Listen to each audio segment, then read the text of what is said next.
Good evening. Welcome back, everyone. For a little hiatus there, but evening. Got a little crowd already here. Evidence here. Got Nico, Ted, Wayland as well, and Mike Boy playing some Sega 32X tonight. First off, I apologize. I'm coming out of a cold, so I definitely sound a little stuffed up and stuff like that. I may have to excuse myself to blow my nose and all that good stuff, but show must go on. I'm not going to stop streaming because of something silly as that. So, evening, Pixel. Yes, 32X. It's an interesting machine. I never had one, so being able to explore it like this on the MiSTer is a pretty cool deal. I'll turn it down a little bit while I talk, but hey, I'm live. The maybe people that have had it or have it today can pipe in general, but it's a fascinating console to me because it's an add-on, right? So I've read up a little bit about it, but it's a very interesting segment of the console generations that it kind of came in as an add-on and promptly vanished because there was no developer support for it, basically. So if you don't have the software, you can't sell the system. That's just universal rule, right? So in the case Unisolar, I think that if I read it right, basically it was like Sega Japan wanted to make it a new system, and Sega USA wanted to make it an add-on since the Genesis and Mega Drive, or Genesis was so popular. And that kind of caused a little bit of a rift in what it's supposed to be. And in theory, I think it was a great idea, but then they also announced the Saturn was in development at the same time, and that was a death knell, right? That meant that developers knew that why develop for the 32X when the Saturn was just around the corner, which would likely have a higher install base, right? So, so that kind of kicked the bucket on there pretty quickly. So I think it was only sold for like a year, right? And 800,000 units worldwide, which, you know, it sounds like a high number, but it's nothing in the world of consoles. And there are only like 40-ish games, and that's about it. So for those not aware, then, and for anyone that knows better about the 32X than I do, I don't have one, right? It's basically a plug-in that goes into the Genesis or the Mega Drive in Europe that allows, it has like basically one processor unit that sits in the Saturn. So the Saturn is like two of those bolted together. So it's more powerful. It can do more 3D stuff. It can add just more horsepower in general, but it never took off. The cool thing that it does, I will say, is that it uses multiple cables. So the Genesis itself renders a lot of the 2D stuff you see, and then the 32X can do a different layer. So those get combined, which of course is done in emulation in the software here. So speaking about what we're running on now, we're running on the MiSTer, of course. What you're seeing is Knuckle Chaotix, which is basically running directly on the MiSTer, and this core dropped out of nowhere from the developer SRG320. There's a link in the description to his Patreon if you want to support him, but he's also developing the Saturn core, and he's developed multiple things for the MiSTer, including the Sega CD that we have that is really good. That works phenomenally well. So right now, yeah, that's about a 40 game, 40-ish, I think. Someone correct me, but I think that's about it. That's it. So, yeah. Oh, okay. So it actually came out before in Japan. Because that's the thing, the Saturn was like right at, to me, in my mind, looking back at it, the 32X was very far removed from the Saturn. But they were very close, which is kind of what caused the 32X to die out. Because again, why spend all the development cycles on making games for the 32X when the Saturn was just around the corner? Again, I apologize for my stuffiness here now. I picked up a cold on my little trip here now, so... but that was a very welcome addition because no one knew if the 32X would be possible. Now, the Saturn, of course, being in heavy development for the MiSTer, it used a similar technology, so I think he decided to fork off and make this 32X, but I don't think anyone knew he was working on it, so just like yesterday, he just posted it. Boom, here you go. Here's the 32X, and the internet went ablaze. And I tried it a little bit, and it works really well, with one major caveat. And again, this is, you know, I mean, yes, it's public core, but it just came out. There have been no updates for it or anything. I can check if there's been any updates, but I don't think so. I'll check it later, but I don't think there's been any updates. There are a couple of games that run way too high-pitched. We'll try it, and you'll see it's actually pretty hilarious. Mortal Kombat 2, they all sound like chipmunks. It's funny there, but in Star Wars, for example, it makes the game kind of unplayable, and that's not a dig on the developer here now because it just came out. Yes, we'll try Dark Star as well. We'll try a lot of them, you know. I'm just starting with this one, but there's a lot of cool games on here. Now, I think I don't think there's any hidden gems. Like, there's no, like, must-play titles in 32X that I'm aware of. There's some cool games, but none of them are like, oh, wow, I gotta play this. You know, they're cool. They're neat. They can be emulated pretty easily. You can play them on a RetroPie quite easily. You can play them on software emulation to experience them. You know, there's just, at least from what I've seen in the library so far, there are no standout titles in a sense, wow, that's amazing. Here's a Sonic-ish game, which is cool. But you can have an equally good experience on the Genesis or the Sega CD or whatever, you know.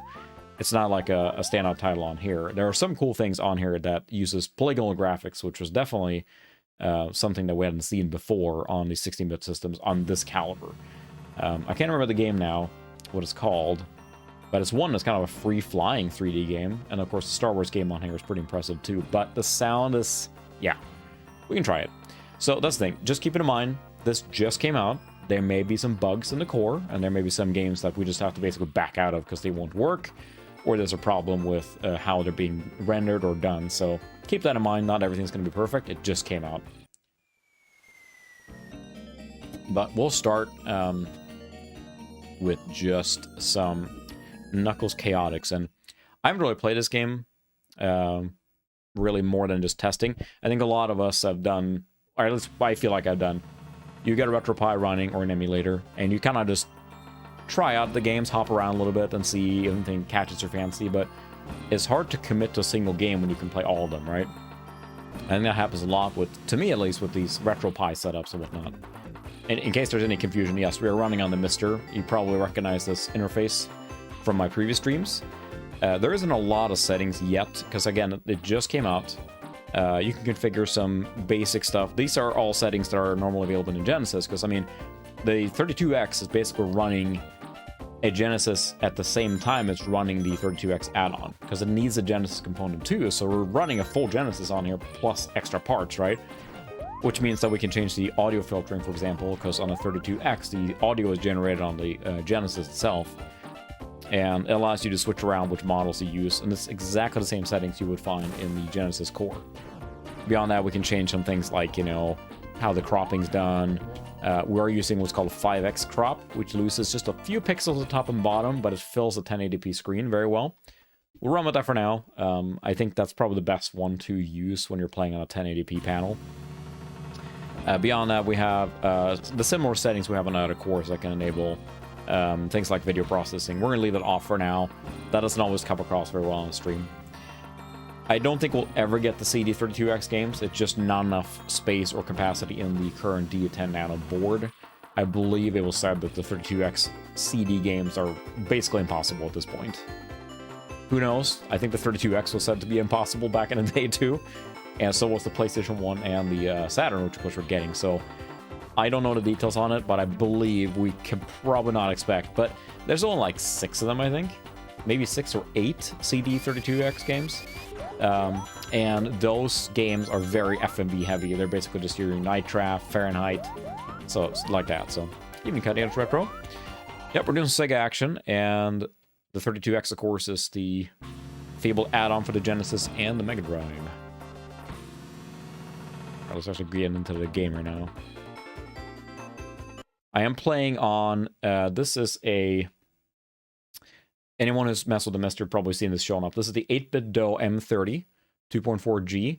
It looks like a Saturn one, but it uses RF Wi-Fi or 2.4 gigahertz Wi-Fi, or not Wi-Fi, but wireless signal instead of Bluetooth. So it's basically zero lag on this thing. I think it's probably one of the most like recommended MiSTer controllers. Now, it does have a drawback in that it doesn't have a second set of shoulder buttons, which you need for some consoles. Ian, Chris, welcome. But for, you know, your 16-bit and stuff like that, this is a very good controller. It lasts forever on the battery charge. So dongle plugged into USB on the MiSTer. And you have a, you know, Saturn look-alike thing that works well for all the Sega games above all. With some extra buttons. But that's what I'm playing on right now. So let's go back to the normal cam. Again, I do apologize for my whatever's going on with there. I picked up a cold on our old travels, and it's almost over, but it just won't let go. So, sure.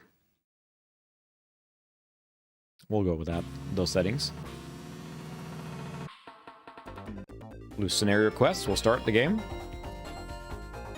And I didn't have a Genesis or Mega Drive as a kid. We were a Nintendo family because we had rental for Nintendo at my parents' place. So we couldn't really, like, there was no access to any Sega consoles, really, except, like, friends I knew that I just run into once in a while. So I had very little experience with the Genesis library until I was much older. I really liked the console a lot. I didn't play it. It was just NES and Super Nintendo for me. And then living in Europe, of course, the Amiga and the C64 and all that stuff was, of course, huge. This is a Sonic game, or Sonic whatever, that does not have Sonic in it at all. Again, don't take anything we're seeing now for face value that, oh, the core is terrible because of X, Y, and Z. It's still in development in the sense that this is the first release we have of it. So we may see slowdowns, we may see audio glitches, we might see, you know, visual glitches, whatever. Practice mode. And call my partner here. I suppose I should record some like voiceover now. Now I have my voice like that. In the world where the nerds played MiSTer. Yes, I do have it. It is on here. We will try that later. I did make sure I had the Resurrection 1. I did make sure that ran, and I agree it is a huge improvement. We'll see exactly the improvement. In Milton, what he's talking about is that there's a Doom version in Revenant. There's a 32X version of Doom, which is alright. But someone, and I feel bad I don't remember the modder's name and everything, they modded the old... This is the gimmick of this game, is that you have this thing where you can hold to charge, like this, and let go, and then they fly. Cool.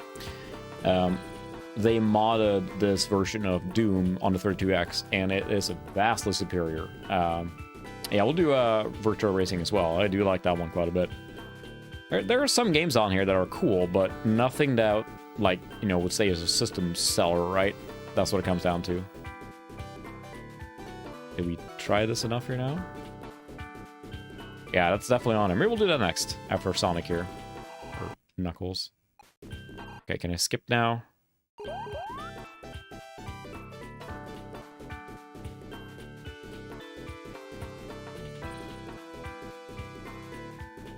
Okay.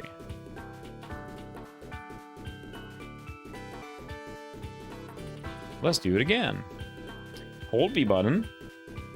It's always good when you have a platform with a huge tutorial, right? Charge ring power.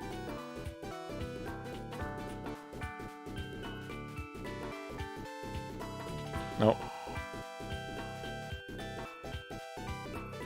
That was poorly executed, okay. Nice. I wish I could go there. It's a little far for me, but hopefully have a good time there. Release D-pad, and after play passes over the partner, release B. There we go. So this is the gimmick here, of course, you can tell, is that they are connected through rings, and you do some puzzles based on that. Alright, we got it.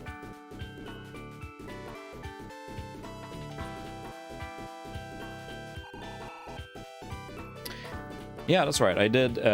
So I looked around for different things. Whoops.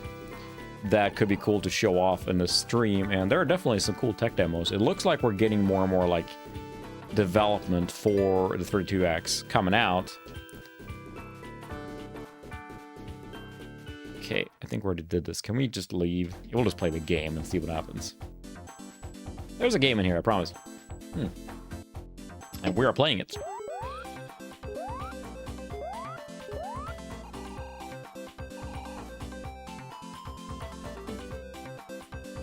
Oh, pretty tall jump there. I have no idea what's going on, but it looks cool. I mean, I think the concept and idea is sound. I mean, there have been definitely accessories that have... Okay. You know, plugins or boosters or whatever, that have been successful.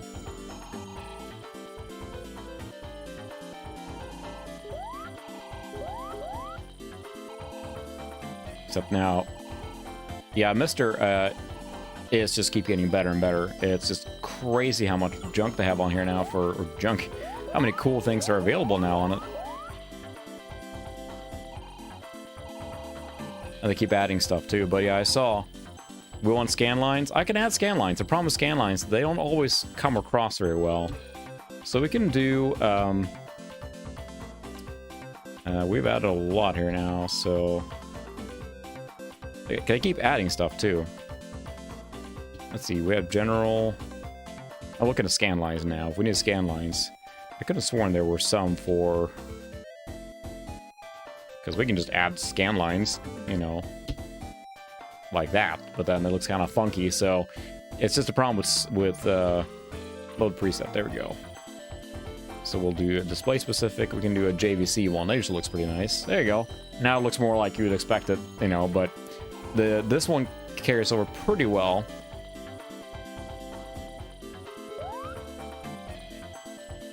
On the okay, you come here.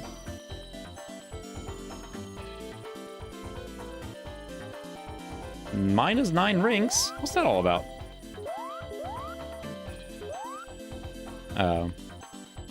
But yeah, that's the thing. I think in general, when it comes to that, it tends to be better to just run with the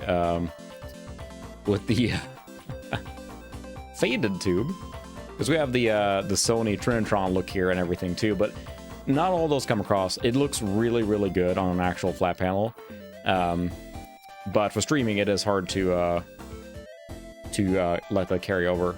So let's see. I have anything on now. Oops. I'm messing with it live here now.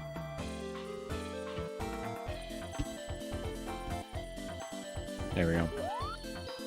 Yeah, they're not retro. You kind of need the blending, if you will, but it is problematic in streaming and video capture. There is a way to do it. I have seen there is a way to really do it well. You have to use just the right encoder and all that good stuff to make it look good on YouTube. It is possible. I do not know exactly the settings you have to do that yet. So I think I know why I never play this very much, because it is just too complex with the thing. You're expecting just a Sonic game, but it is a lot to keep track of. There's so much, like, stuff. I like to just run. Can I run?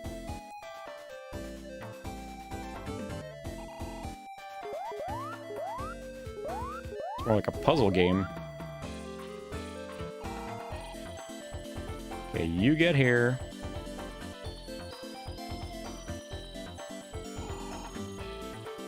I have minus 19 rings. Doesn't seem fair.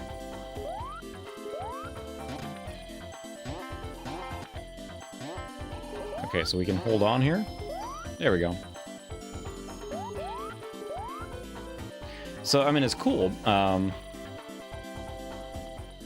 But it is still just kind of like obtuse in that sense. That's the way I can describe it.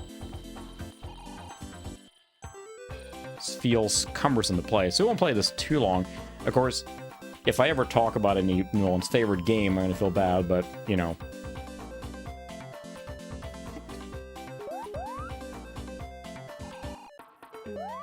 I think it's the timer probably is what decides how many rings I get here. Ew, slow down. Yeah, it is a little bit. Even Doppler. Rings! Because, especially for me, where I'm not a very good Sonic player. I haven't played many Sonic games.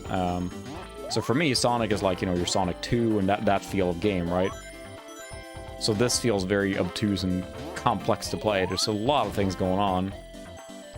I'm not sure how well it's handled, so... Because, yeah, look at there's just so many... It's fair to try to do something different, right? Which is cool, but... But, it's just kind of like... So that's the thing, when it comes to what you can recreate in a FPGA, right? I doubt that the...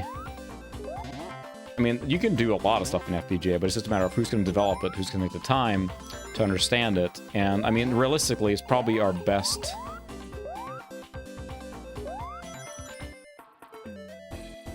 I have no idea what's going on right now. Game of the year. Stop spinning. I feel like I want to detach. Yeah, when it comes to the powerful FPGA, you know, I think the challenge comes in the sense that... Alright, I'm just going to drive everyone nuts on this. We'll try Doom. I'm sorry for everyone who loves this game.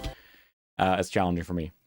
So, this is Doom on the 32X, the default version. We'll play this one a little bit, and then we'll switch to Resurrect, and we'll see the difference. And as a reminder, that's a mod for this game. So this is the original that came out on the 32X, which isn't bad. So, the problem you run into with that kind of stuff is that the complexity is so hard.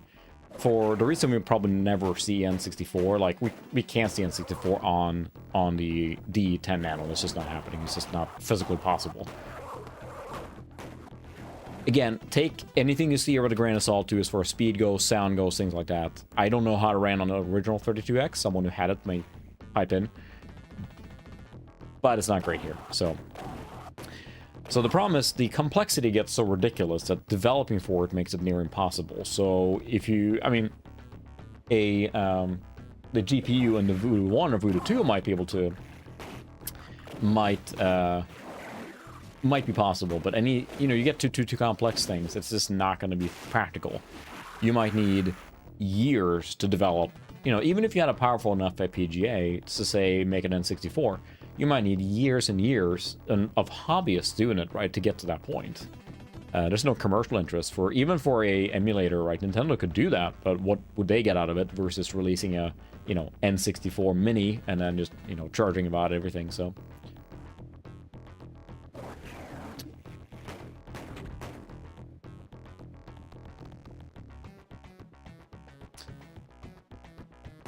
Yeah, so, I mean, this is running, you know. You beat? Oh, my. My condolences, but... Excuse me.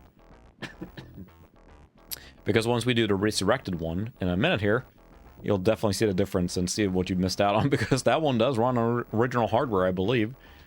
You don't need a FPGA or whatever for that, but this is, of course, Doom. It's Doom. And, you know, compare that to, say, the original... SNES version, this is, you know, better, so...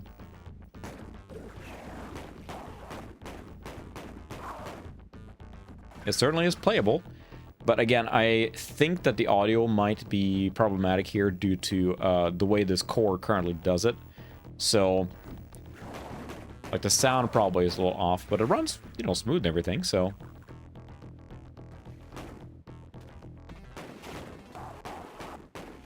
It's just hard for me to play Doom with a controller. Just, I want the keyboard, it's just what feels natural, but it takes a while getting used to, but I guess you can get there. Wait, I believe, probably due to the way the core is right now, the sound is just too fast. It doesn't sound right. Again, that's nothing against the developer, it just came out, so I'm sure there will be bug fixes and who knows what. But I am playing this on a PVM right now, but I'm excited to hook it up to my JVC D-Series TV to play stuff like this on the bigger screen. And it's like Christmas when a new core comes out, right? Because all of a sudden, a whole bunch of games opened up. Okay, click, click. And, you know, again, I think that this is pretty good or impressive port. But the Resurrected version is just phenomenal by comparison. We'll play this for a little bit, for a few levels. It sounds really muddled, the sound. So then, when you go to the new one, it's a big difference. And I think that it feels like if people had given enough time to the 32X, you think that we could have seen more impressive things for it, too. I think some of the polygon-based shooter games, I think, look really good on here. So there's the potential for that it could have done more. It's pretty funny. Didn't we play, like... There's no settings. Yeah, it does seem a little bright. It's like almost pink instead of red. It, a little bit of a contrast from playing the Doom RTX that we did a couple weeks ago, isn't it? Quake 32? Oh my goodness. I feel I should, I'll have to stream some N64 at some point too, and play Quake 64 now. I never played it, but it seems cool. Or was Doom 64, that was the cool one. There was Quake 2 on N64, wasn't it? Still, I mean, compared to the SNES version, which is anyone who completes the game there, and I think that the SNES version is a technical tour de force, I believe. It feels fantastic. But it was certainly, you know, not a good experience with Doom, if you will. It was a poor way to experience Doom, even though it was technically incredibly impressive.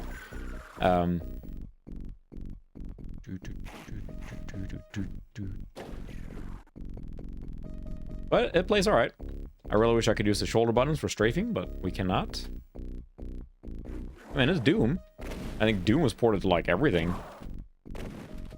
Virtually everything. Yeah. Probably it does. Is there no map?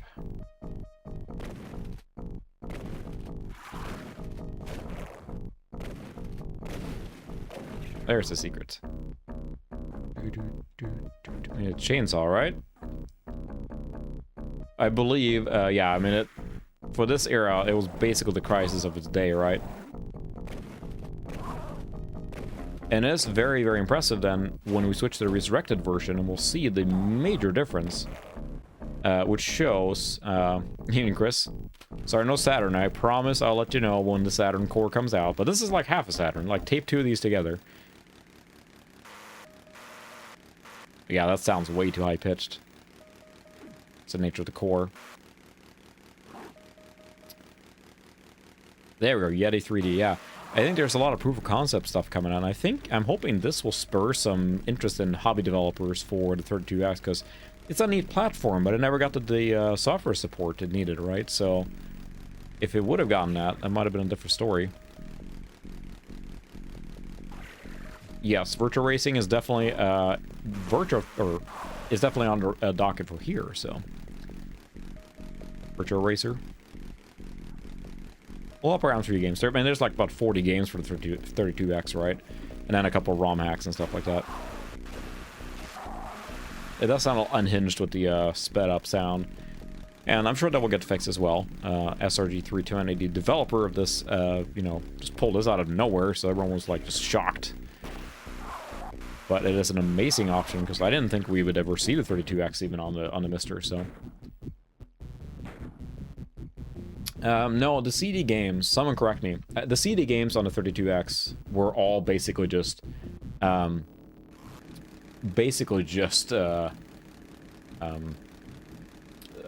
games, like Night Trap, for example.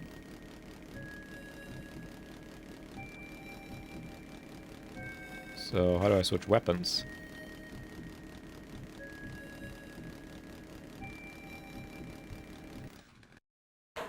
Controls. U, C. Oops. I think I have a misbinding somewhere in my controller here, which leads me into not be able to use... No, okay, the Genesis didn't have a select button, did it? So how do I switch weapons on this?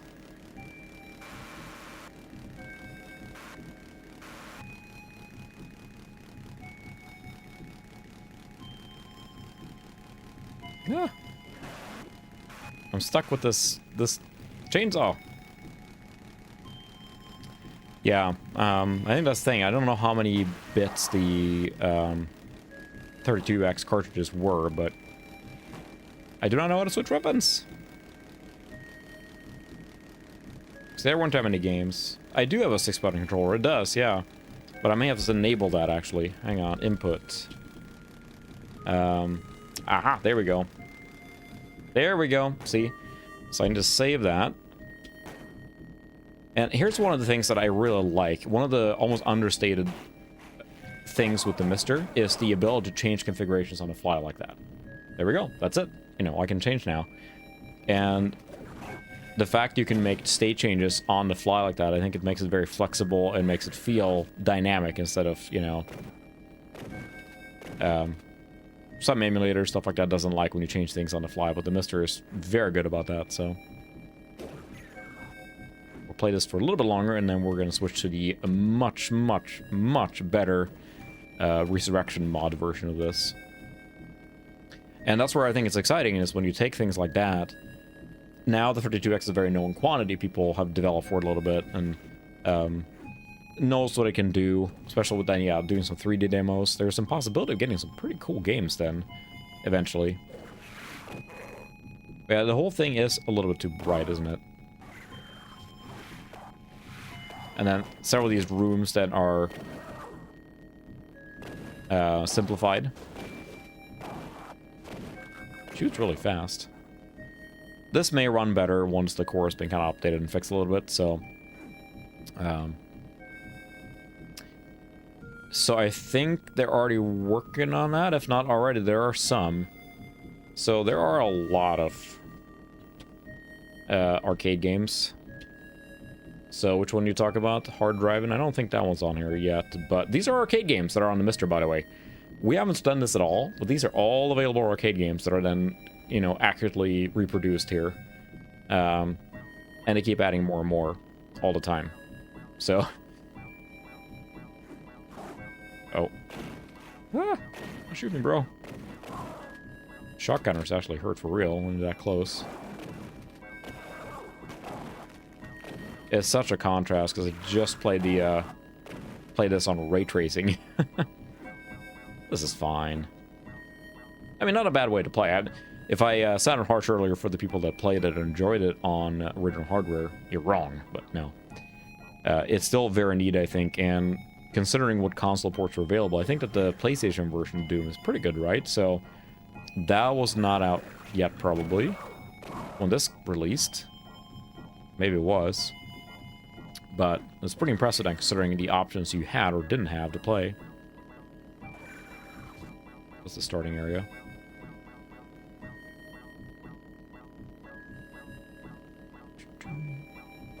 I'm excited for the Saturn core. Now, SRG 320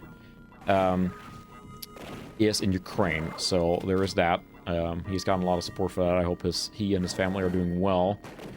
The development pace, as a result, of course, is very slow, which is not to blame him, because that is a horrible situation for everyone involved, so best of luck to him and his family, but him be able to do this then still is very impressive. And I think he just made his Sucro. I think he released the Saturn core in the current state he has it, so that it would be documented available in case he wouldn't be able to get it for a while, which is amazing too. I mean, it's the link to his Patreon is in the description of this video if you're interested in supporting him. So all right, now let's play Doom 32 Resurrection, which is in a totally different league. What a difference this is. Like, evening geek with social skills, or Sean as it were, but this is impressive as hell now. No pun, or maybe some pun intended. Yes, a small amount of pun intended. Impressive as hell when you look where we just came from. Because I mean, this is something else altogether. And you look at then, like, what could be possible? What could be possible then?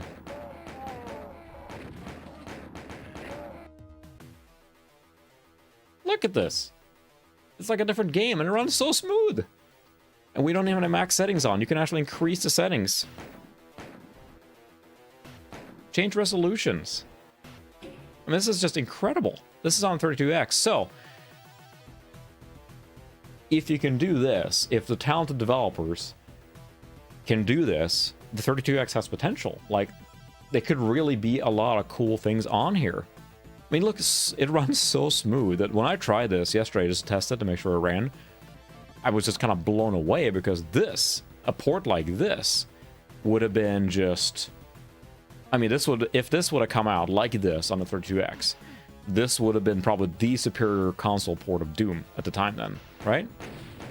It sounds good. It runs great. And as I understand it, this does run original hardware. Now remember, oh, awesome. Thank you for confirming that. That's kind of what I thought and figured. The MiSTer then intends to be as close to hardware as possible, but it's not quite there. So keep that in mind, that this was developed completely unrelated to the MiSTer. So it may sound like, oh, we're running extra, you know, hardware to make this happen. No, this is trying to do the original hardware, and you get exactly the same resources the original hardware had. You can see there's some glitches going on, and that's, I believe, has to do probably with the core more than the hack. But I mean, this plays now, like you said, a Pentium class machine. That would be really cool. I bet there probably is. It wouldn't be hard, right? So, if nothing else, I believe Crixten, who is the developer of the EverDrives, he actually just said, and he also is from Ukraine and had to flee. Just terrible on every level. He actually posted on Twitter today, I believe, saying he was in the works with the bare PCB for a 32X EverDrive, basically. If I understood that correct, that was something he was working on, not yet available, so. I have not seen. I've seen a lot of people doing Mario 64 PC stuff.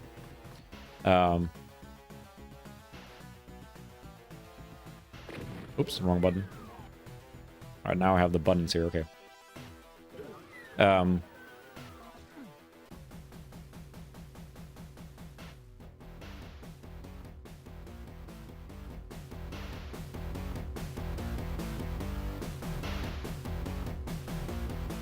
That sounds amazing on the Yamaha sound chip. You know, I bet this could probably run Duke. Or, yeah, I mean, there's a lot of things that it could run, I think, now. It's just a matter of who's going to develop it, right? So this port is super impressive. Really impressive. Or not port, but updates, right? It just runs so flippin' well. Like, smooth and everything. And I haven't read up on the history behind this. Because this may be like one of the most impressive like homebrew mod updates to an existing game, right? I mean, it's got awesome music, awesome graphics, speed. Interesting. That's what is so crazy. Like, if you say like me as a layman who, it's like how loud is that now? As a layman, then I'm gonna go in and learn to how to make an NES game. Okay. I come in and I learn like the very, very basics, and I manage to get one little guy running across the screen. Great, like that's my end goal. Maybe I can figure that out. But then you look at the people that have been doing this for a long time, where they understand the hardware, the software so well, they can use hardware tricks like you just described, or whatever crazy stuff to make that happen. Like this. How is this running so smooth on here? Like, how is this even possible? Like, they really must understand the hardware very well. Which means that this could be a really cool system, but there's such a small install base, right? You can do emulators, but what do you gain out of developing for this? This is very impressive, but it's Doom. Doom always gets a lot of attention, so that's the question, is that if you can get enough people to get interested in it, that might be the ticket. But that's the question. It's kind of chicken and the egg, right?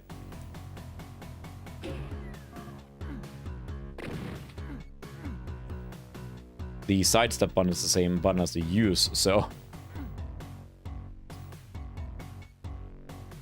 Yeah, that's true. We do have much better ways to decrypt and decode and, you know, find out what's going on behind the scenes on a game, too. So we have a lot better tools than the hobbyist would have had when this game was new, right? By a long shot. Much more powerful computers, too, of course, but this doesn't feel like a sacrifice at all. Like, it feels like Doom. Proper Doom console port. And that's impressive. Very. Yeah, that's true. Between those two, there is a lot of install base now for 32X that never was there originally.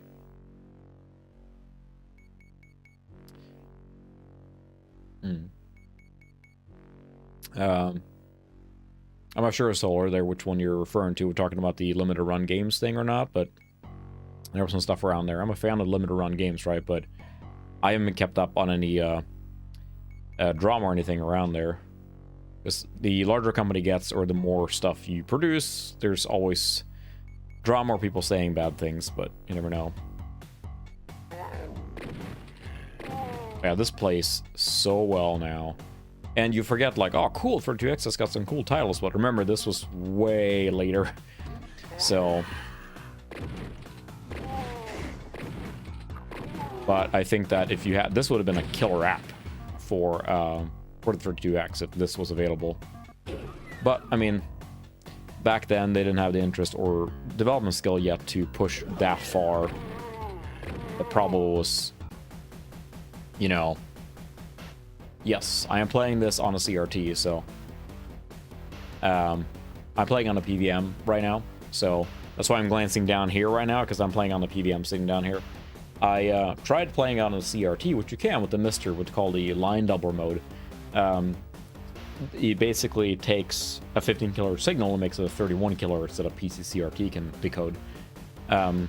But if you do that, you lose the scaling option I have right now, so I opt to do this. But it looks really good on a CRT. But it just, again, I'm just astounded how well this port works here. I saw when they had the setting there for the visual thing, thinking that, oh, we gotta, you know, set it down real low to make it run smooth, but, I mean, this runs like on a Pentium class machine. Or at least an Opera 46 now. So, I mean, we have full screen going on, too. Ow, ow, ow. Oh.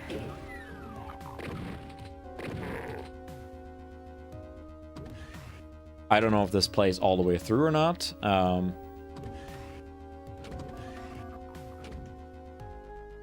there are still a few graphical glitches going on. I'm not sure if that's relating to... I'm not sure if that's relating to... goodness, I'm forgetting words now. To the core or the mod, so... It's kind of like a toss-up here, but I mean... Even the little glitches we've seen so far playing, which is some visual weird stuff going on, I think this is still incredibly impressive. But it makes you wonder, like, what else could you have done on the 32X had there been enough time or interest by developers, I should say. Because that's the problem, right? You need publishers to be interested in making or putting the effort and money into making games for it in the first place. And especially after the PlayStation came out, the massive push towards 3D graphics, of course. We talked about that before. I will always prefer from this era a well-crafted 2D game, which there are a couple on this 32X as well. But 3D was the name of the game. Everyone wanted 3D, so everyone had to have 3D. We'll finish the stage here and just, again, see the comparison between the two. It's... I'll do Virtua Racing. That's a good one too. That's actually one that I think works very, very well on this system. Ow.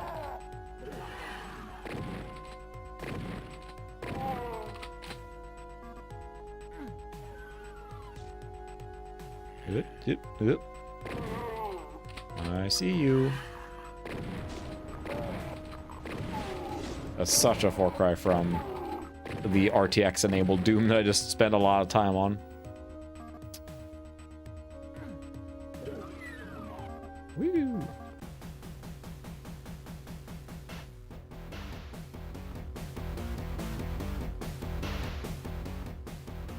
The Yamaha chip is such a gritty, distinct sound. The chip that's in the Genesis compared to the Super Nintendo. I love the Super Nintendo. It's probably one of my favorite consoles. But, you know, you look at what the Genesis was producing from a sound perspective, it's so unique and so twangy and cool. So, yeah, I got a couple prototypes in here. We'll mess with those later, too. But, let's see. Where is Virtua Racing Deluxe? And it plays really good here. Whoops, that's loud. Turn that down. This may be one of those that runs too fast too, we'll see. But the soundtracks from this era, these like funky rocking things from the 90s are just so amazing. But yeah, that's the thing. Some of my favorite things, I found several lists on for PlayStation 1. It was fantastic for 2D games as well. There's a lot of really good 2D games. I mean, Symphony of Night, right? And you look at that, there's several top lists that show really well-rendered 2D games on the PlayStation. Adventures of Lomax is a favorite of mine. Not that I've played it that far, but it looked gorgeous on a CRT. There's a lot of games like that, I think, that they use that extra power. Oh, blinking lights. It's VR, everybody, and now you're having a seizure. I apologize. Okay, there we go. But again, this is also very impressive. I think the 32X has a lot going for it, but it just wasn't enough developer support. Not developer, but publisher. Virtua Racing. Gotta do the classic roads here. Yeah. Look at that frame rate. It's probably like 5. There we go. Where's just the go button? Oh, I need to further away. There we go. And this plays pretty well. Compared to the Genesis version then, which, you know, this Genesis version came on that expanded cart. But this is where the 32X starts shining quite a bit. And I mean, this kind of polygonal graphic was not possible on Genesis nor the Super Nintendo. At least, you know, financially reliably. The SNES, of course, had access to all the expansion chips that were in the FX series of chips and the SA1 chip and all that stuff. But even the most powerful SA1 chip, I think was the last one for the Super Nintendo, could not perform these kind of polygonal graphics. You know, look at Star Fox and Stunt Race FX in those games. They might look impressive, but they run at a frame rate of like a single digit a lot of time. But here, this is running, you know, 30 FPS or whatever, and feels very smooth to play. I'm terrible at it, but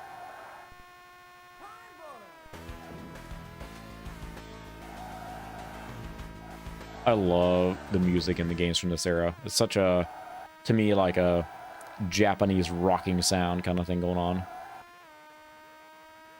Me. Flat out.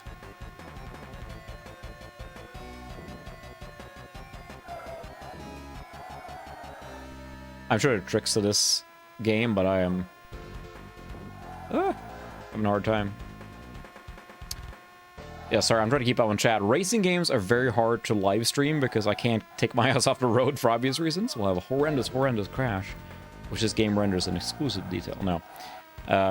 But yes, I am almost at 2,000 subs, which is pretty exciting. It's been slowly growing. I might do a special live stream giveaway event when I hit 2,000. I have something planned for that, so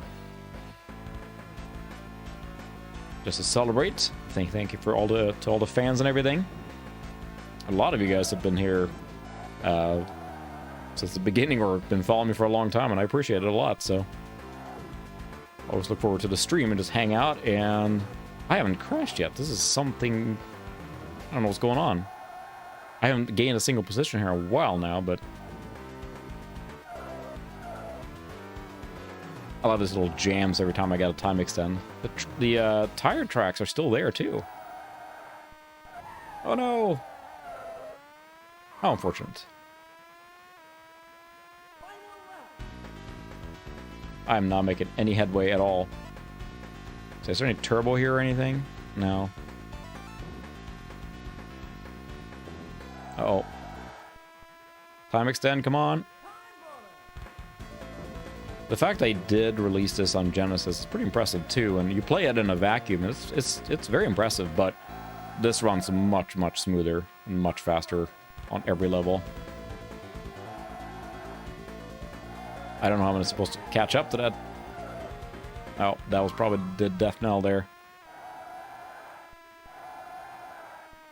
I remember checkpoints and time extends, and oh, come on, can I roll through? 1 second remaining. Whew.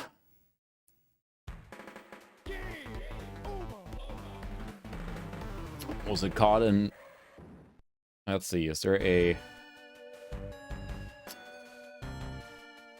Let's see. Live chat. Was there one that got caught? I don't see one held, but the controls for this stuff is terrible, so... I'm trying to keep up on chat here now. Alright. Yeah. Yeah, the whole thing with the Saturn and the 32X is unfortunate because, again, I think this is an impressive system by itself, but, I mean, if as a company, you have... We're going to take this time to do this right. If you have, knowing the Saturn is just about to come out, why spend the time developing for the 32X, which was a transitionary console at best right now? Instant replay. Well, yes, I like to see my instant replay. This is awesome music in this game. Yeah.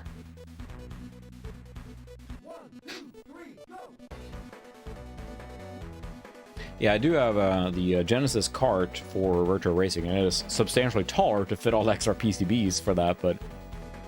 I mean, this is impressive for... I mean, it runs maybe too fast here, maybe? I don't know. Yeah. My game that I think of was Grand Prix 2 as well. But there's a lot of really... cool games from that era that I use this polygonal graphics like this, so it looks really, really, really good on a PVM. I don't know how to describe it, but the colors just pop, and I don't have the action cam set up right now. I apologize for that. It's still out of commission, but it wouldn't do it justice. Just that's the nice part with this, with the MiSTer, is being able to output this to analog and digital at the same time.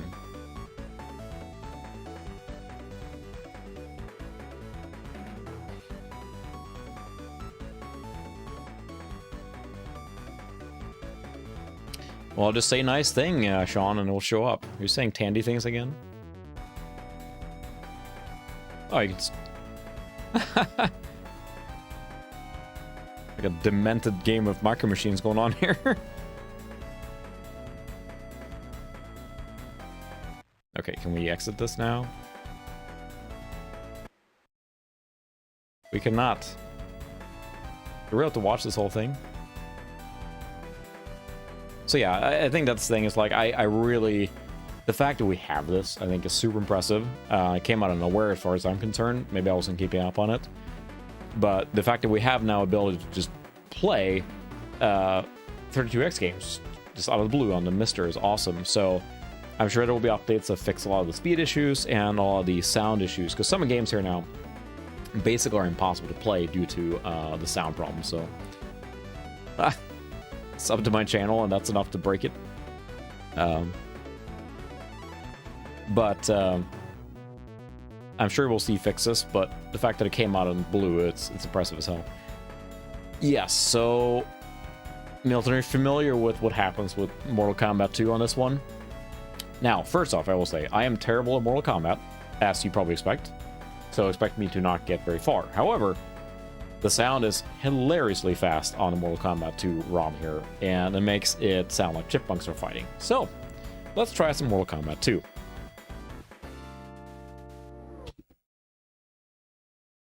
And apologize for my illness here now. I'm really done with this cold. I just want to be done with it, but it is not done with me.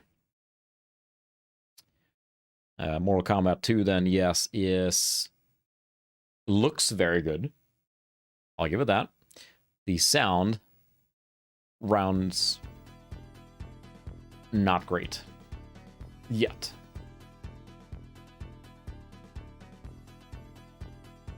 Some fighting stuff happened. Let's fight. Haha.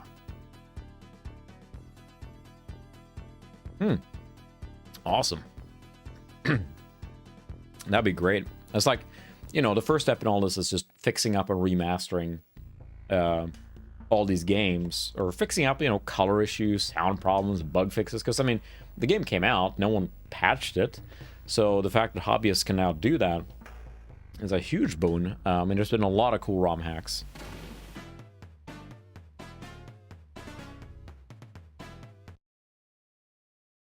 So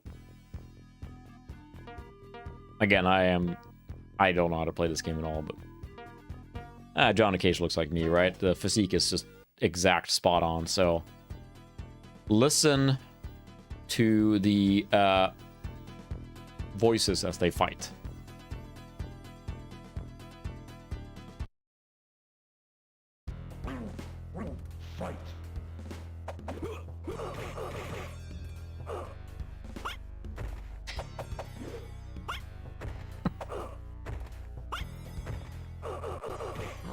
Wow, savage.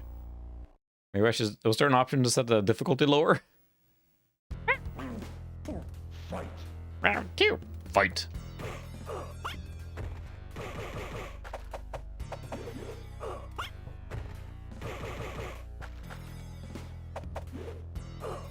Now it looks fantastically clear on the CRT. But it sounds amazing. Maybe, yeah, there's a setting to lower difficulty, because, yeah, no, I don't want to continue. I might be a difficulty setting in the options. I don't remember. I never played this version before, besides testing it. And it sounds just hilarious. So now, there's some games that are like that just aren't possible to do yet. Or you can play them, it just sounds hilarious. Like Star Wars as well. Difficulty. Very easy. There we go. There's the Rick difficulty we're looking for. Let's try that again. You're rude today. You enter Mortal Kombat. Prepare to die.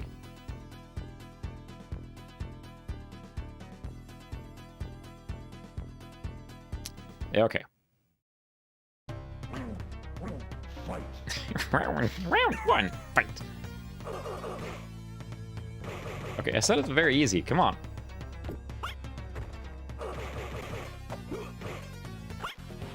Wow, it's relentless. I'm terrible fighting games. Don't get me wrong. I'm not good at fighting games, but this is ridiculous. Fight.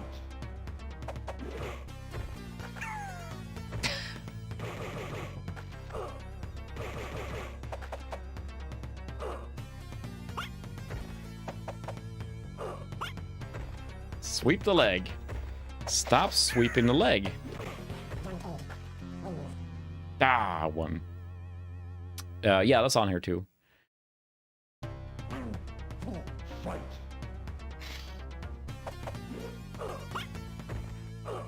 Stop sweeping the legs.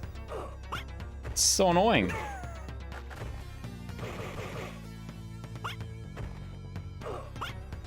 Ah! Yeah, I can't even win a single match. It's funny because in Street Fighter I can get somewhere and stuff like that, but this game just... Oh, that's unnecessarily savage. But yeah, this is pretty great. Oh, sorry, your son's back in the NICU. That's terrible. Or the ICU. Yeah, I don't know what's going on with the... especially having young kids, you kind of pick up everything. Sub-Zero. Nice.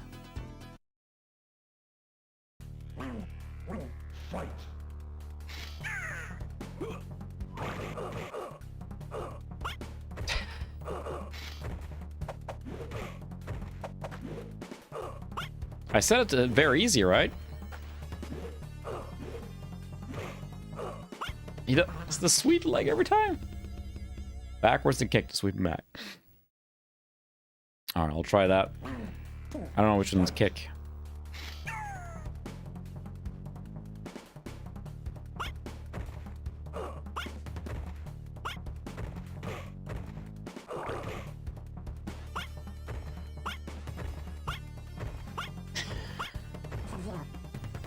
Sub-Zero chooses it for flawless victory.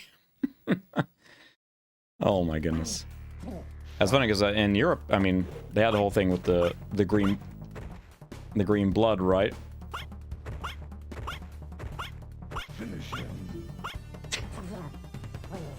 No mercy in this dojo. Sweep the leg. If you haven't seen it, Terminal Montage on YouTube makes really, really funny speedrun video animations. So highly recommend checking out Terminal Montage. He just did a Street Fighter 2 one, which is just Ken flying around the world, just leg cheesing it, just kicking the leg and winning every fight that way, and it's really, really funny. Just watch it.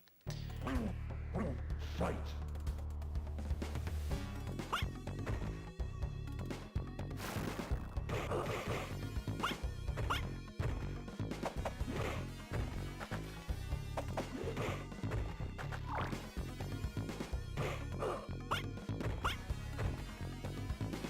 I feel the leg sweep is a little overpowered. Yeah, RSV can be really bad. Pretty much all our kids have had it in some variety. It's... Some of those things can be...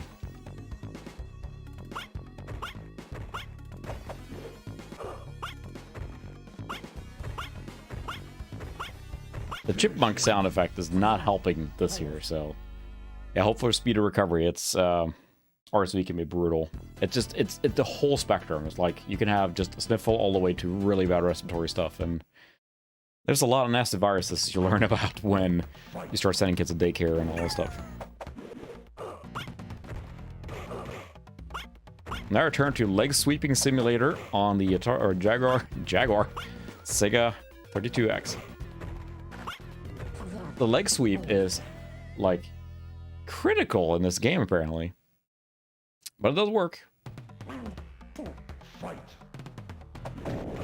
I had the volume a little higher because the chipmunk has to be experienced.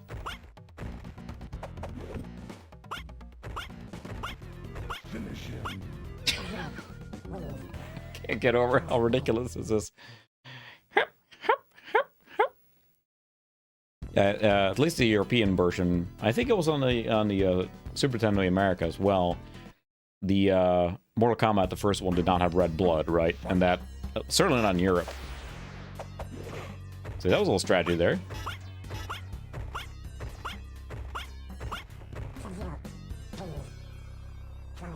Lightning God. Yeah, you're no match for my cheesing it. That is a good game too. It's one of my wife's favorite fighting games. That is a really solid.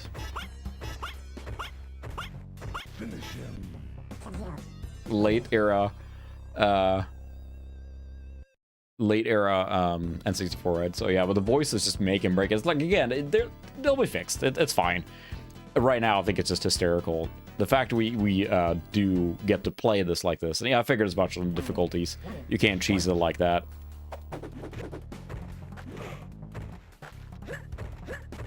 It just does so much damage. That's what sank me every time here. I seem to remember this. There was some... I seem to remember hearing about the leg sweep.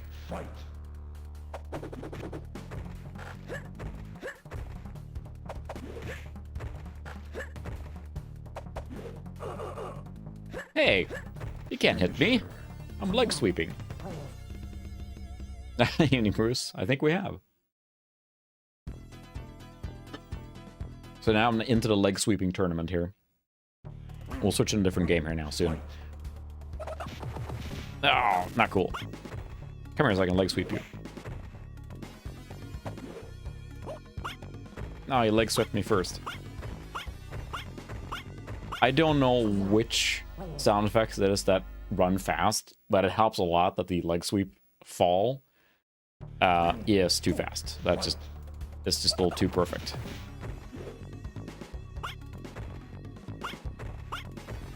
If I leg sweep you first.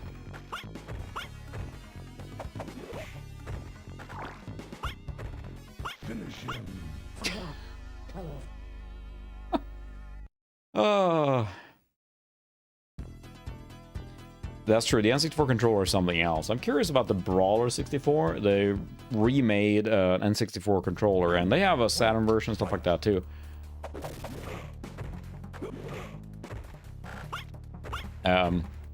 To make it look more like a standard controller. See, the AI uses it too. So it's a leg-sweeping arms race.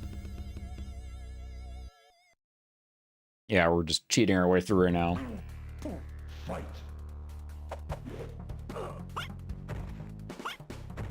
And Bruce, for joining late here, so for anyone that has joined late now, the reason the sound sounds like that is that this core just came out yesterday. And for the MiSTer, and there's some problems with some of the sound in some games. And, you know, that's to be expected. It just came out. There's bug fixes to be done and whatnot. And the core itself is amazing already. It plays virtually all the games, with just some that, like, I think it plays all the games, just the sound doesn't work on some. But then, because that, with the sound, some of the games just run way too fast on the sound, which is why we got the Chipmunk Fighter. Yeah, Monkey Ball was super fun. We bought it on a whim on GameCube, and then we just couldn't put it down. It was so much fun.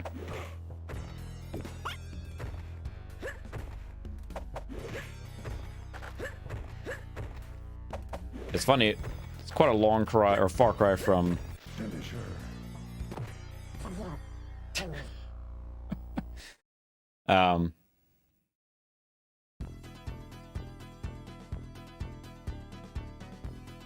Maybe we should play something else. You guys, I'm gonna leg sweep my way through the whole gamer now, and it feels a little silly now. But it worked really well.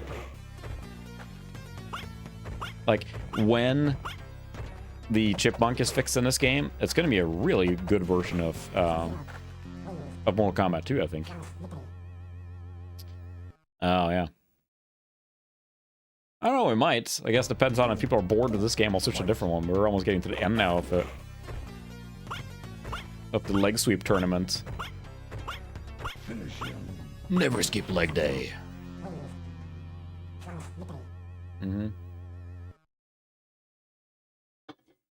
There's been a lot of stuff. Evening, Christopher. I think I've seen several, like, you know, behind the scenes shots and documentary stuff about the original cast, and the actress who plays Sonya, for example. She's still very fit and hey.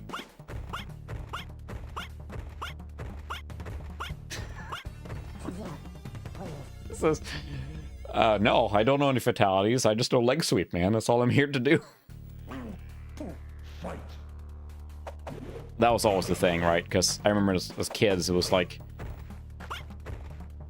who knew the fatalities, and, you know, writing down on a piece of paper and stuff, and we just leg sweep our way through the game. So there are fatalities for sure.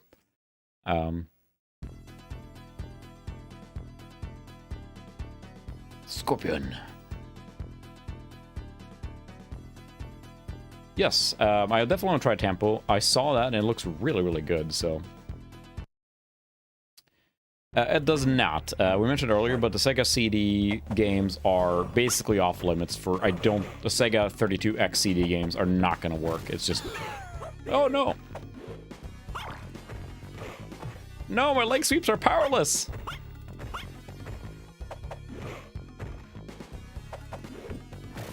Oh, no! Oh, no. So yeah, the Sega CD X32X games will probably basically never work on this. I don't know the technical reasons for it, but they basically said it's not happening. It can't happen, so... we'll miss out on those, like, 6 or 8 FMV games, so... we have not done Star Wars Arcade yet. There is a problem with the sound on that one. It runs way too fast. So...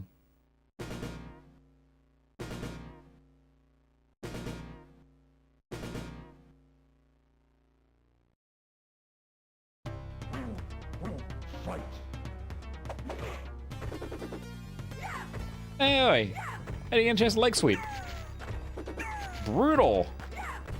Brutal. I'm not sure. From what I understood, it was basically considered technically impossible because you have to basically run... Think about it this way. So Oh my goodness. All right, I think we're done with this game. I can't even leg sweep my way out of this one, so... We'll play Tempo. Tempo looks like a nice... cool game. Worst game ever. I can't even win it.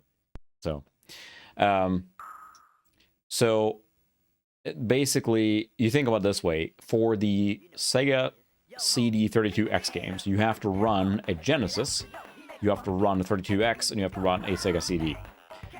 There's just not enough capacity on a D10 Nano board to run those 3 systems together, because, I mean, in the real hardware world, that's what you do. You have 3 systems running together. So I don't think that's even possible, unless you could, like, offload it externally or something, you know, I don't know. But it can't work, so that's not happening anytime soon, at least on the 10 Nano board, at least the way I understood it. I never played this one before I tested it, and it looks very colorful. Tie them all together, duct tape them. And this looks really good. This is, again, where I think... I wasn't going to say it, but I guess you did, so... Where, to me, when you take this generation of hardware, and you do 2D games, the result can be just amazing. This is so vivid and colorful, and it looks really good, and I think it's just probably running a little too fast again still. And there's some of those issues, which will be sorted, I'm sure.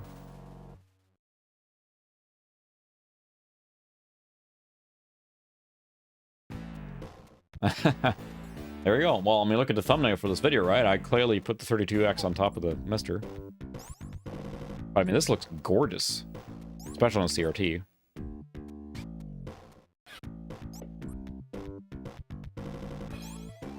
This is silly, we're in a dog's mouth.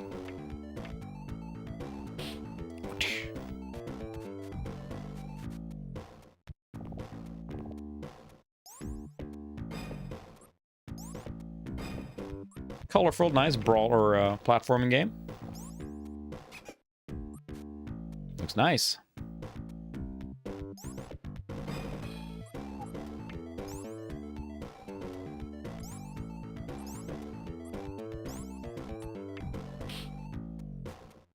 I don't know if this was released on anything else, because, I mean, it looks like a very clean, you know, maybe kid-friendly game from the era. As I understand it, there's not much more to it. Like, yeah, the PS1 core keeps getting added too. I mean, there's been so many improvements since we streamed it. There are so many more things you can do with it now, which sounds ridiculous considering how much you could do it.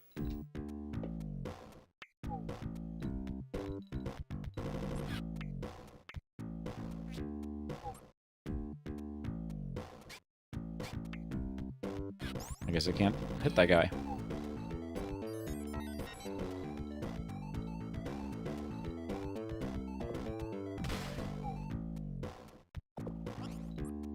I don't know quite what's going on here, but it looks cool.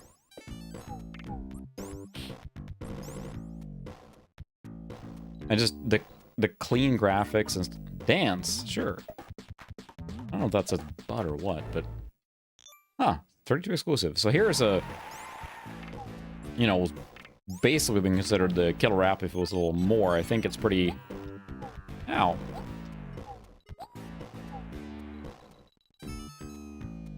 Oh, I thought I could get to 3 and still make it through. There is true. This varies 32X and Rayman style, so... I thought, like, for example, the... What is it? The...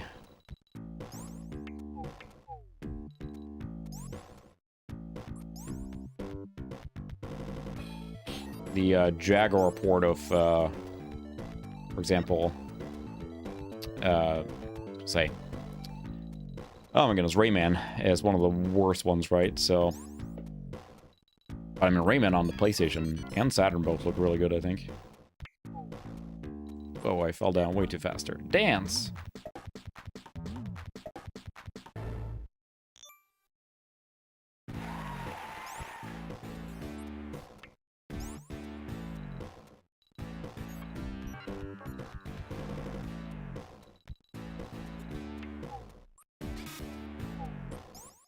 Oh, I can't touch those? Okay. Can't touch this.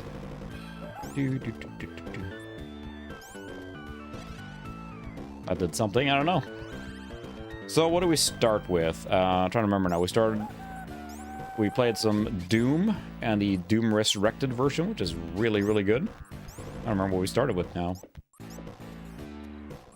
I've already forgotten. Oh, Knuckles Chaotix. Or Chaotix Knuckles, whatever. So that's pretty much it so far. And then Tempo here now. Which this looks really good. Just, it's a little sluggish to control, but I mean it...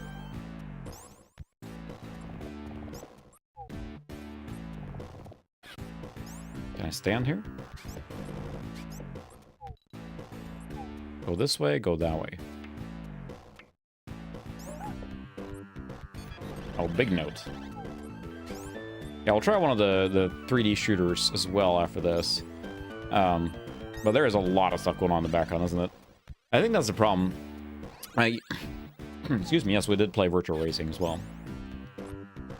When they're like, oh, look at all the cool things we have, it's like, they can add effects, but doesn't always make it work well. Like in this case, it is very busy, isn't it?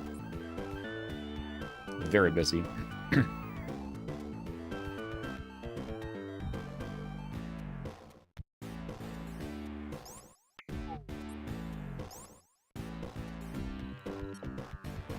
Whoa.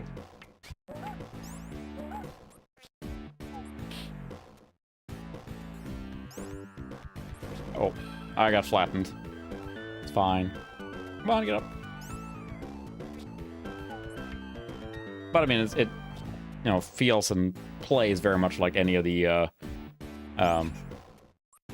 platformers from the era. I think we're inside the body, right? Ow. Which is cool, but it's pretty... That's true. I mean, I assume it uses... Excuse me. So I'm gonna mute for just a second here.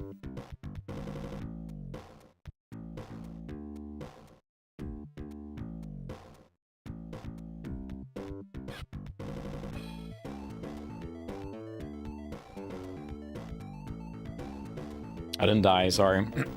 Just it's freaking cold when I go. And I'm not sure how much the 32X is used here versus the Genesis itself. This might be one of those that's... Oh, more relying on the Genesis, so... But I don't know that you could get... I mean, Genesis has good graphics, of course, but I'm not sure it would look this clean.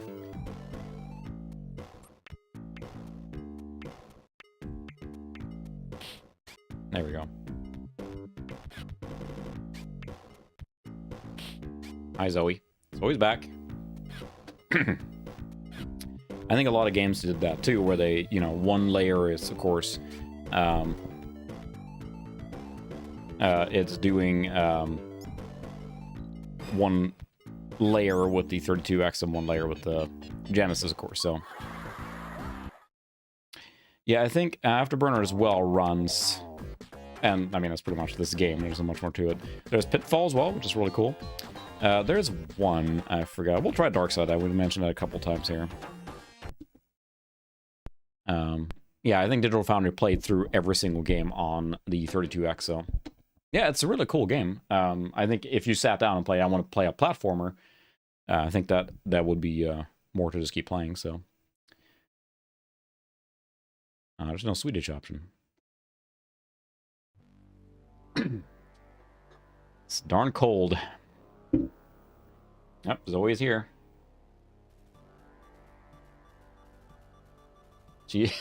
It's funny. She's like almost 13 now, or she is 13. You can tell she's looking like, not time for your crap anymore. Versus our puppy then, who's almost a year old. He's like, I'll play with you.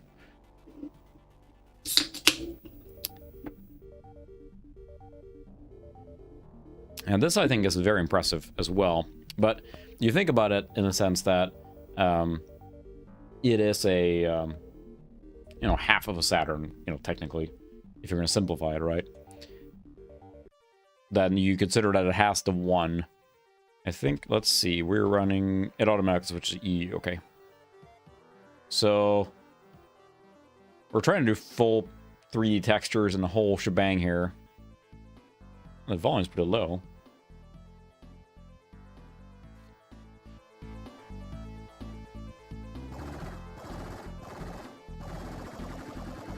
Big asteroid. Got it. And this would have been in PAL, too. That's pretty brutal, but I mean, this is impressive. I consider this more a Saturn title.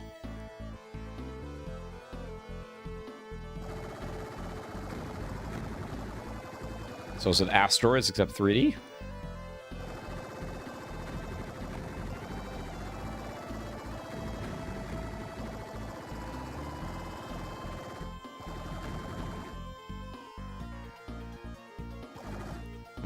A very European style Amiga music.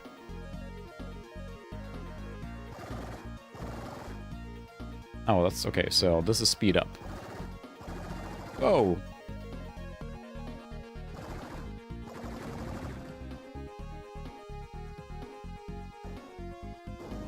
Whoops. Yep, that's collision. I forgot where the buttons were.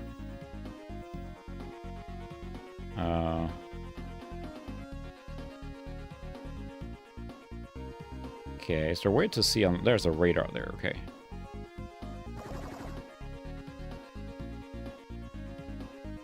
Keep forgetting where the buttons are. Because this is impressive. I mean... But I'm not sure how much more there is to it. I was kind of expecting, like, fighting other spaceships and stuff.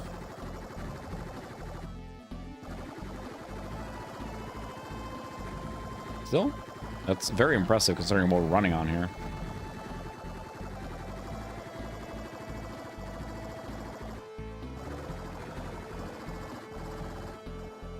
What's this then? Oh. It was an alien spaceship. I thought it was a power-up. I had to ram it. Set ramming speed.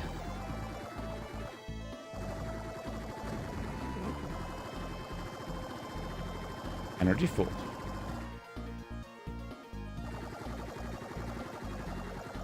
Feels like this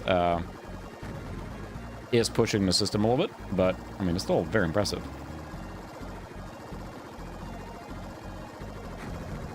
Aha! Take that, whatever you were.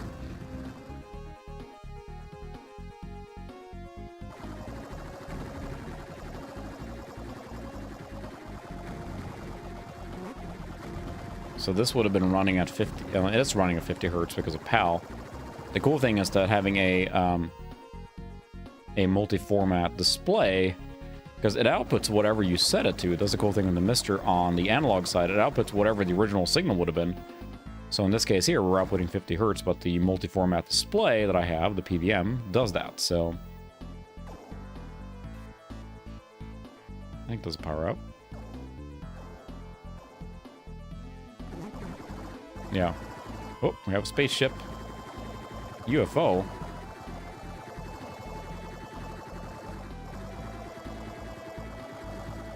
Yeah, it's just very much like an asteroid. It might be. But, you know, if some modder took it upon themselves to figure out getting better speed out of this or something like that, it would be very impressive, too.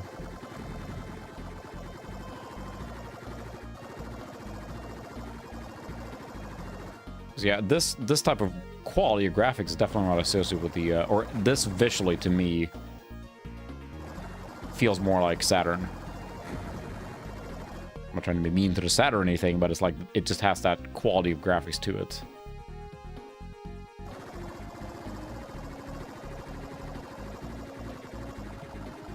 Alien. An ex-alien. Oh yeah, I should try a lead on there too. So I do have a Steam Deck sitting next to me here. I am very impressed so far. It arrived a couple days ago. I haven't played that much on it, but I think Valve's got a winner on their hands for this one. I am planning on covering it from a retro gaming perspective, of course, with emulators and, you know, stuff like that, so. Oh, this was developed by the people behind Elite? Okay, well, it makes sense then. And why it's a European exclusive.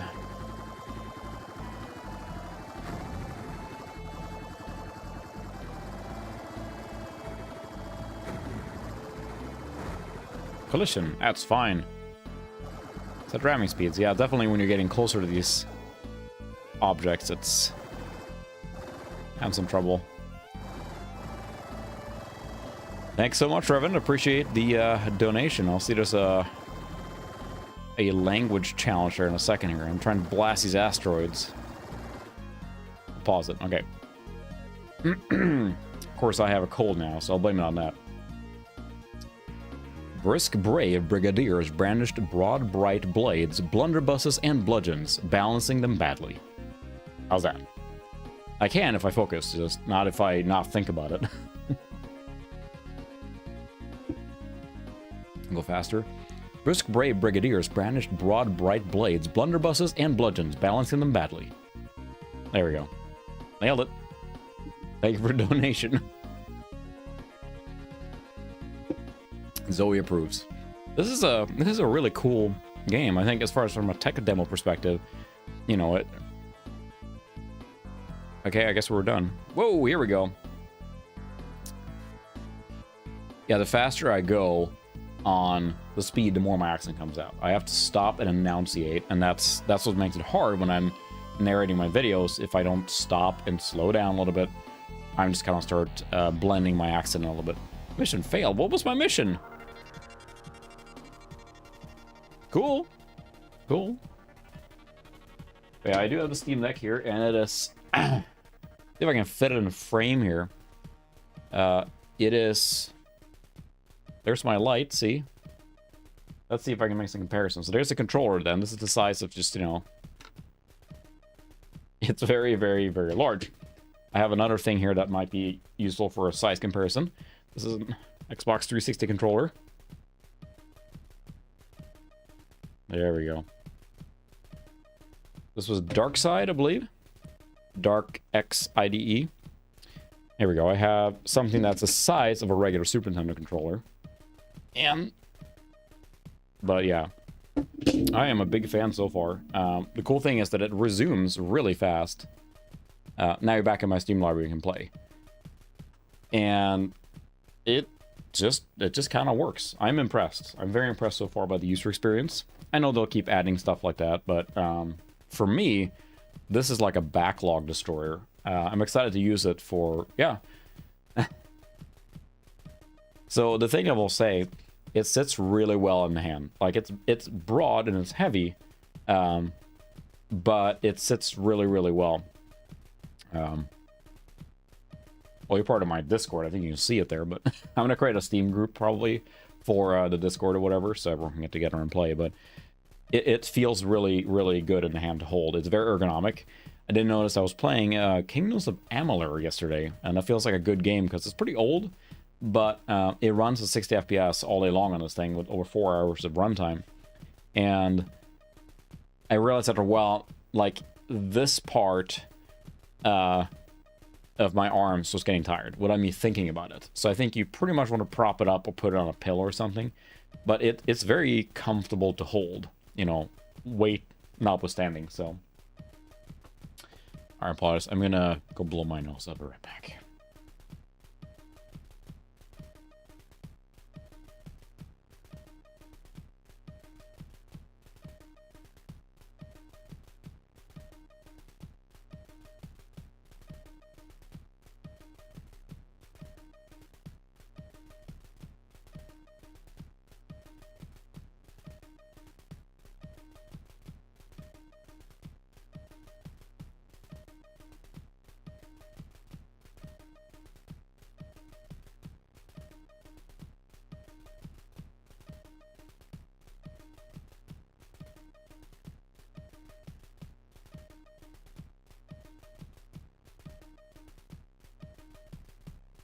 I am very done with this cold, but yeah, it's not done with me.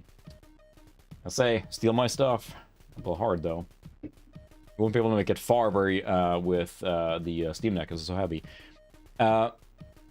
So the screen is really interesting because they're working on a 40 hertz mode. Yeah, just like that, Bruce. So its screen itself will be at 40 hertz, and you can then lock the target FPS rate at 40, and then you can get basically perfect smoothness from that. I'm just impressed how many things they're putting out for updates and everything on this so far. They're really killing it, I think. And I think this will be an actual success for them. So, okay, let's see what other games we have on here. We have a lot of different games. Let's see. We have a couple other ones that are interesting.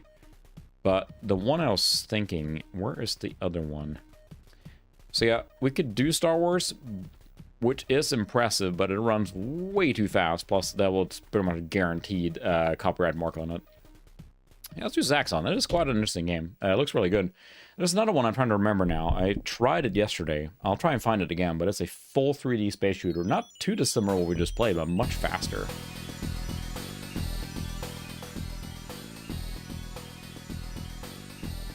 Also very cool sound. A little too loud. Yeah, I mean, since Proton runs so well, I imagine this is going to show a huge amount of boost to Linux gaming in general. That might be Star Squadron, maybe.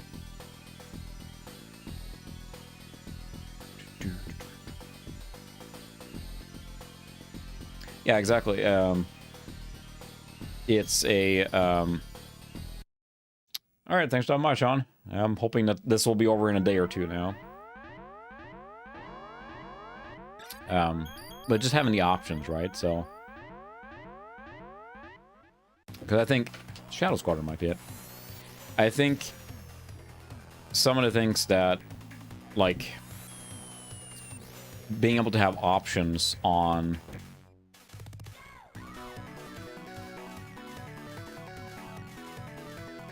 this is Zaxxon. I mean, it's Zaxxon.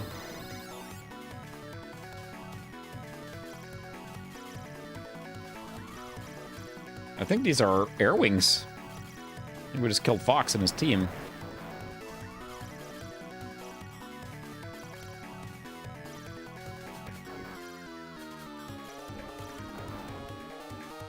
Oh, the place is so slow.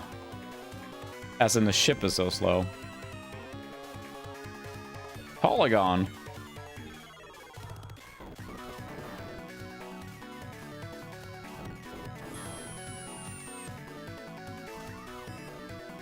I think I just left my ship. Oh, you can hop into different ones. But now I'm vulnerable. Oh, dang it.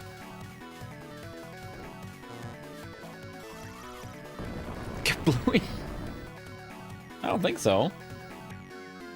It's just, it blends in with the music because the music's so loud.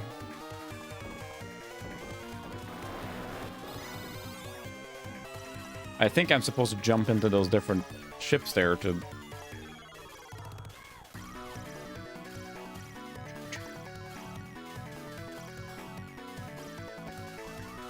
I am not going to survive this.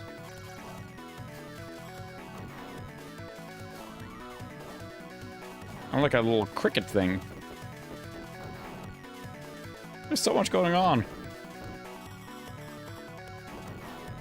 The guy just blocked my attack.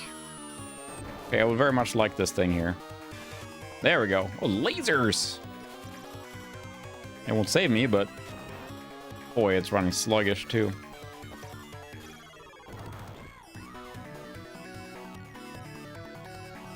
Isn't it funny? Because, I mean, we talked about it before, but, you know... when...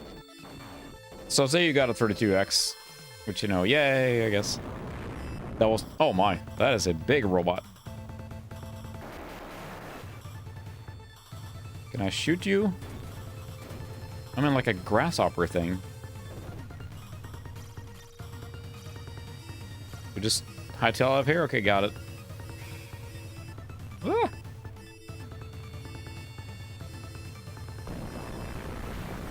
Oh, he's just wrecking stuff. I mean, it's cool. But, like, so this may have been the game you got, like, and that was it. Oh! Uh-oh. I lost my head! I kind of need that, dude. It's like, so you got this game, then you kind of got to keep doing it over and over, right? Until you finish it, so... whew, it's intense. Oh, okay. Yeah, I haven't checked this yet, but I think that... so I tried using... I did it on Twitter, but the new beta cores that add S-video output work really well. I'm not sure. I think they were going to add it to this, too. It was on the list to add it already. And it gives you basically a software option to do it through just an adapter. Of course, you have an adapter, but it's down on the core side of things, and then uses the analog out on the VGA board, or the analog out, through the component one, and then adapts that to S-Video, and it works really well. I tried it on a PVM I have, not a PVM, a security monitor that only has S-Video, and that was a nice option. Like wrecking everything. Whoop! I just fell off the game. Woo! Thanks so much for the donation, Sora Strike. Alright. See you later. Good luck with the video. Slot 1 machine. Those are always fun and impressive. Probably one of my favorite. I think a lot of favorites, or a lot of people's favorite, is the Slot 1, or Slot 1 and Slot A. Can I get through here? I'll check it out when it comes out. I'll see you later. Thanks again for the donation. I feel so cheesy saying that. I always really, really appreciate all the donations everyone gives, or just taking your time to watch. If you give donations, that's always appreciated. I never want to say, wow, he just like freaking smack punched me. And I'm more like, you know, I will not ever get to the point where I only read donations or whatever, or insist on subscribing and all that good stuff. I just like hanging out, and you guys get to listen to me rambling, so. After all, isn't that what we all want in the end? No. This is hard. It's like, it's suffering from the shooter syndrome, where if you don't get upgrades, you're screwed. Like, Gradius, I think, is the worst on that. Because if you lose your upgrades, you are just screwed. How many lives do I have? This might be the last one. I can jump. I can jump. I can sing. I can't, but... So we can look at there. There's an interesting thing going on there with the blend, because what we have now is there's supposed to be composite blending there. You can do that on the whole scene, and it makes that actually look like a shadow, because that's what the Genesis did. As many of you may be familiar with, the Genesis leveraged the component blurriness to produce transparency, because it had no transparency in itself. You can leave adaptive on, which will try and adapt that, but in this case it's not triggering. You see the shadow now again is just dithered, so... Alright, we'll try to finish this. I want to find that one full 3D spacesuit there. I just fell off the world again. Sweet! Cool game. A little fascinating. But what was the one we talked about now? It wasn't Soul Stars. Shadow Squadron, maybe? Excuse me. It might be this one, because this is like full 3D fly around the world, or fly around with no... Well, you know, within the game world, but... It seemed very impressive when I tested it. Yeah, this is the one.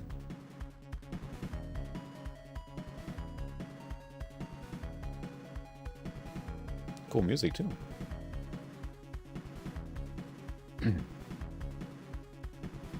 I said, I am so done with this cold. I don't think there's a single RPG on the 32X. Sega CD has many. JRPG, stuff like that, but there are no, there are none on this one as far as I know. But it looks really good. Fighter 2. I would go with Feather 1. But it really leans into the polygonal thing. I don't think I've ever heard of this game before testing it here, but it looks impressive, but it's not very deep, as I understand. What you see is what you get. What you're going to see in this gameplay loop now is pretty much it. There's no more depth to the game. But, I mean, this is full 3D polygonal. This is impressive. Oh, yes. That is a really cool intro. This is also a very impressive intro. Look at this. They're kind of... It's like a gratuitous introing right now. It's what every Amiga game wanted to do. I couldn't. And now, the power of the 32X. This is where, you know, the stuff like this would have been the killer apps for this, but again, with the Saturn coming out so soon, or pretty much at the same time, why would they have done this, you know?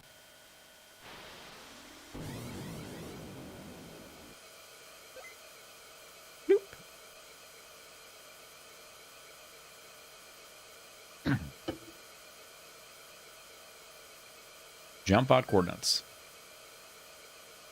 Got a little TIE fighter style going on here. Yeah, you just make the jump and like, oh, crud. I tried the beta drivers and I just blew up my ship. Eliminate targets. Good luck.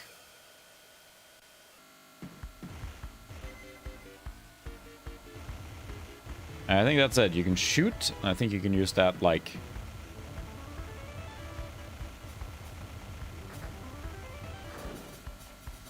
This is a shield, I believe. But you can't decide your speed or anything, I think.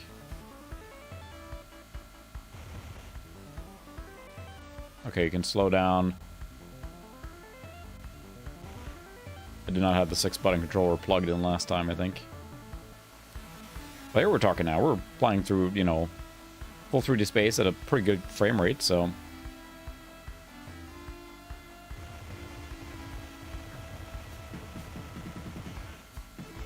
How about the...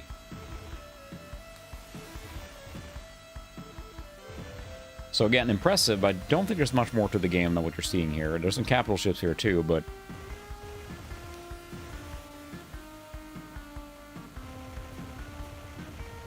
We got some missiles.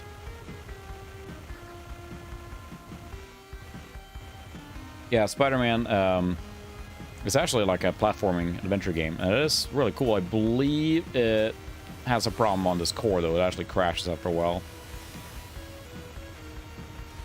Haha, instead of shooting where I was, you should have been shooting where I was, or was going to be. Oh, you can level out, too. Nice. Alright, I did not have the 6-button controller plugged in last night, apparently. Kablooey.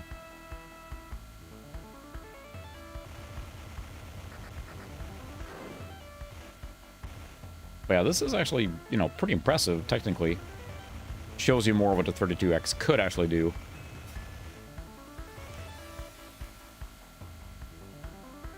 Because consider, again, there were no, like, you know, weren't exactly many polygonal console games at that point.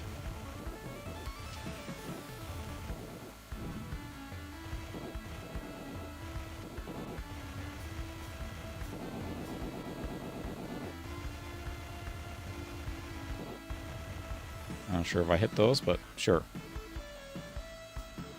Oh, you can actually roll. Okay. Yeah, I remember my teacher in school. I remember way many years ago, right? He was talking like space battles will be very boring because it will be a sphere that just flies like that with a little thruster, go, and then an invisible laser, and then explodes, and it wouldn't be like dogfighting. There's no benefit or need to fly around as a dogfight, but that would make it pretty sad.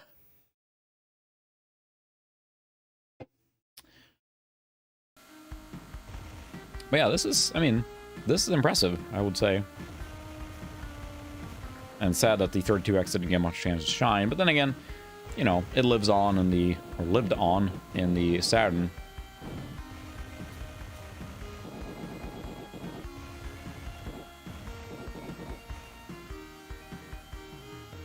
But it's still a confusing game. I'm not sure what I'm supposed to do except to blow everything up, I guess.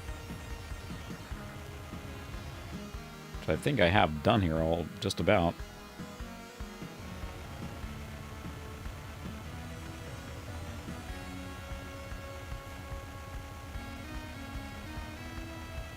Come on. Gotcha. Zoe, okay.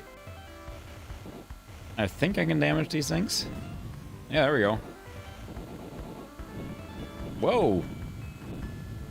Apparently so. Take out the bridge and...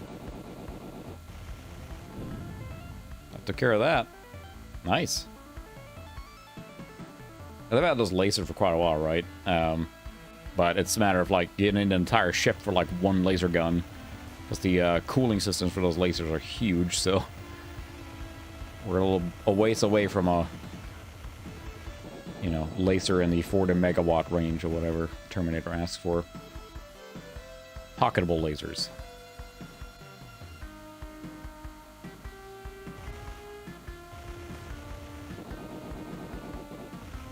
If I could speed up, I can slow down, but temporarily. can do that, whatever that is. I don't know what that does. Oh, there's the speed up. I'm trying to fly away from this thing.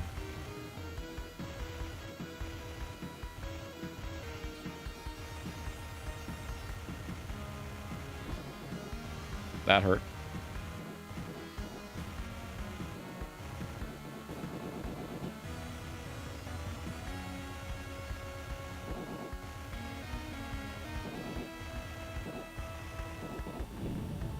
There we go. Alright, let's see what we have left to blow up. Whoa, that thing right here. Mission complete. Alright, nice. Well, that's not bad. That's really impressive. Very impressive. Yes, that... You will not, say, you will not shoot from the hip. You will check your targets. Which makes Isaac Newton the deadly son of a bitch in space. That is a great little speech there. Was it Mass Effect 2? Energy and S energy. It's red. Everything else is green. Okay. And I think it just sends you out to the next mission, and that's it. So, again, I don't think there's any depth to this beyond what you saw here. But, I mean, from a visual perspective and, like...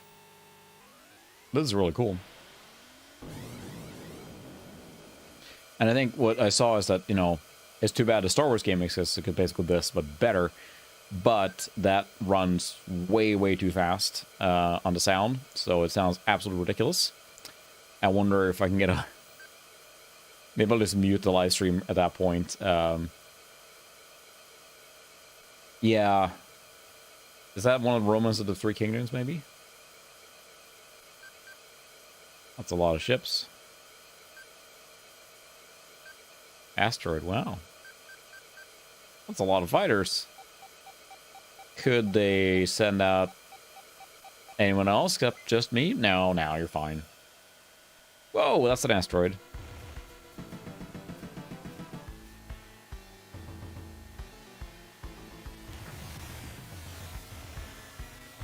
And now we're into some real, like, freaking... Yes, I know the target's over here, but... I want to, like, not get destroyed by the fighters. They're basically sending me in to, like, destroy the capital ships.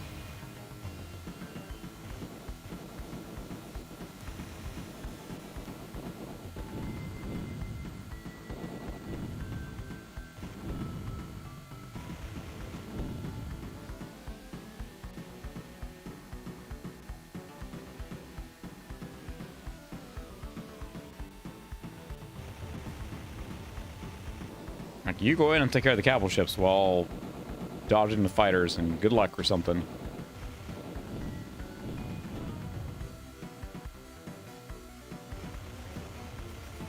Yeah, still, it's really cool. Set into one man. My favorite though is the logic behind all those, you know, space shooters, where they have, like, you know, oh sir, we sent like 99% of our armada, and they've all been destroyed. So should we not send out the last couple of ships? Like, no. You'll probably do it. But sir, this one spaceship is blowing up like all our ships. There's literally only me and Bob left. No, you'll be fine. Just go out. You know, all those space shooters, where they're sending wave after wave after wave of bad guys at you, and you just mow them down like nothing. Start my approach.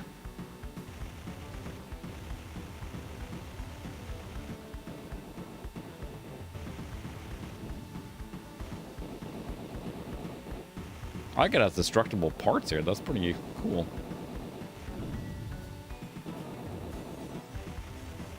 Yeah, like in, what is an Axelay, which is probably one of my favorite, like, space shooters like that. They're like, you know, the small, tired fleet have been overrun, but they have one experimental fighter, and that's enough to win the whole thing, of course. Full speed. Yeah, that's true. Alright, we'll try another game here soon, but... Oh, that's the broadside of their cannons, I guess.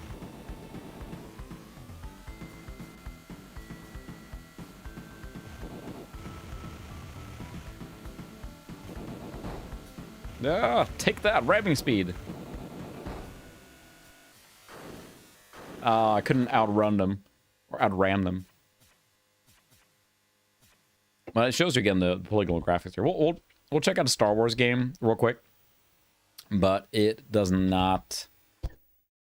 The sound is not right. Let's just say that it's not right. There may be an update for this soon that fixes this stuff, but it's not right yet. So that's not the game; it's the core. So.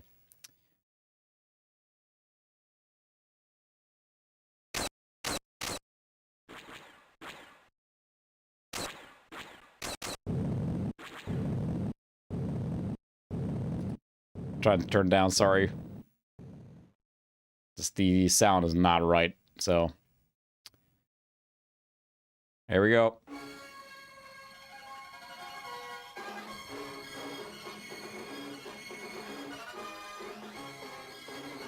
Yeah, it's not quite right, let's just say that.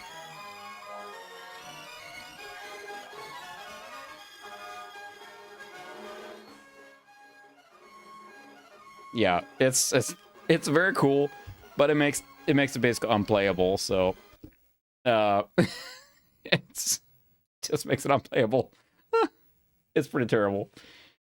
So now that will probably fix. So I will just mute that little section there, maybe if it does. Not a DMCA, but Star Wars games, Star Wars music is just anytime you do anything with Star Wars music, it very quickly, because almost all the Star Wars games, they use orchestral full John Williams music, so it just yeah. There's another fighter that I think was ported to like about everything, so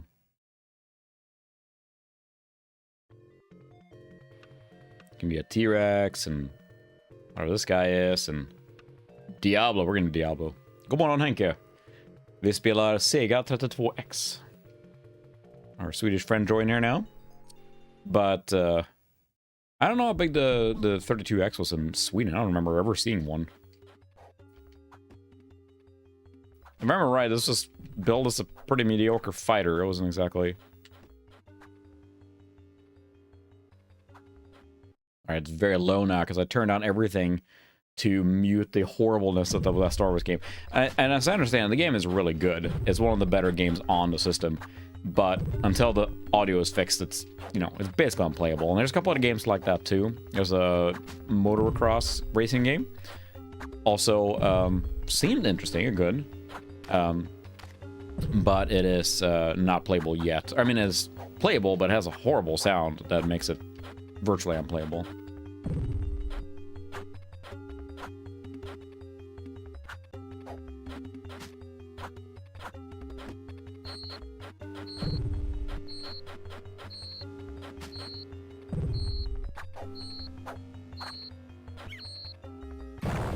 Oh. Oh, interesting. I have to try that, so. Alright, Bruce. See you later. Thanks for fighting a good fight and delivering all those Steam Decks.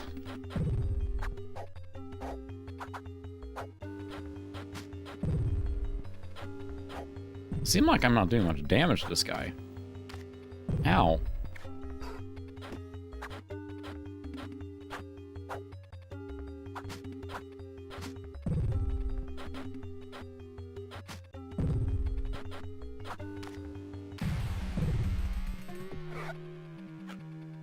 Maybe if you learn all the combos and everything, it's cool, but it's... Oh, okay, yeah, they are, huh? I'll try one more, another fighter and see. Get your hands off those decks.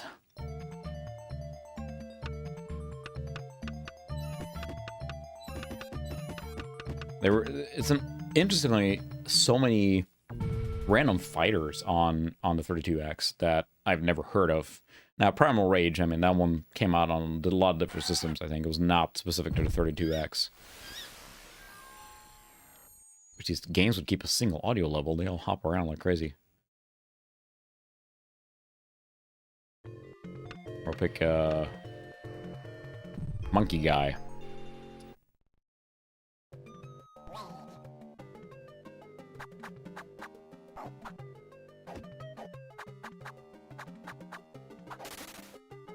Oh, not cool. I'm doing damage to this guy, at least.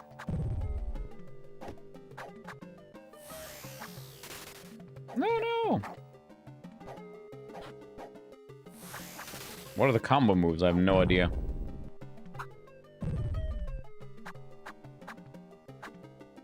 I mean, the idea is cool, but it's pretty basic or bare bones in its execution. It's just so... feels very dull. Ow.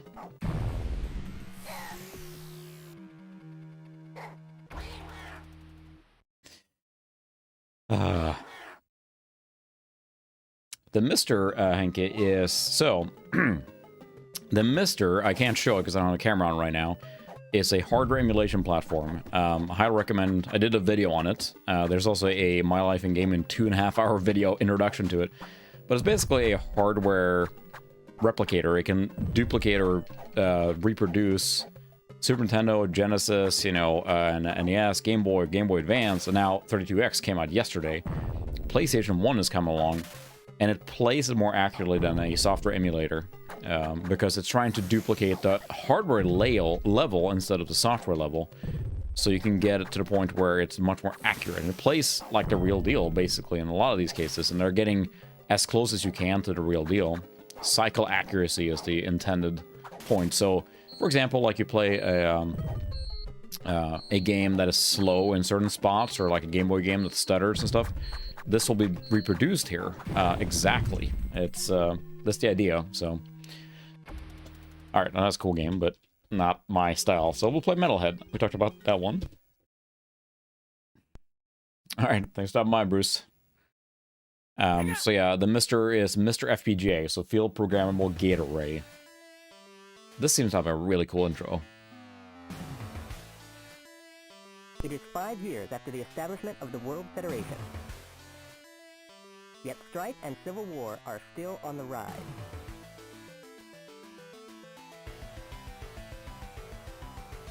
Yeah, this feels like a early PlayStation game now.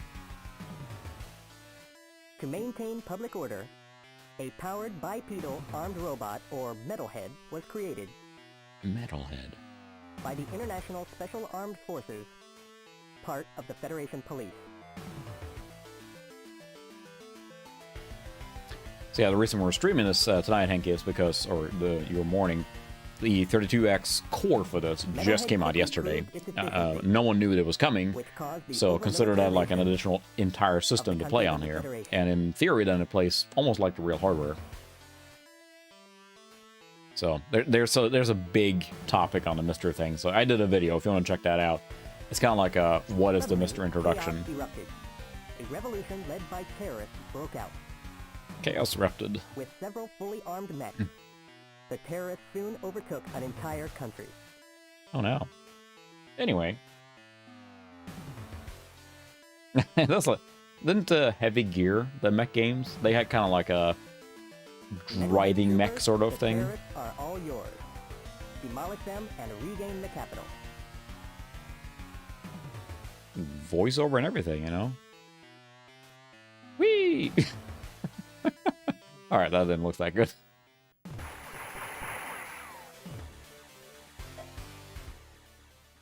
Cool music. Easy? Is there a very easy? No.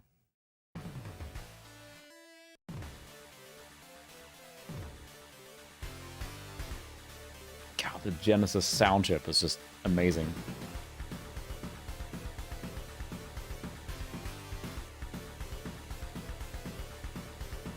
That's the good stuff.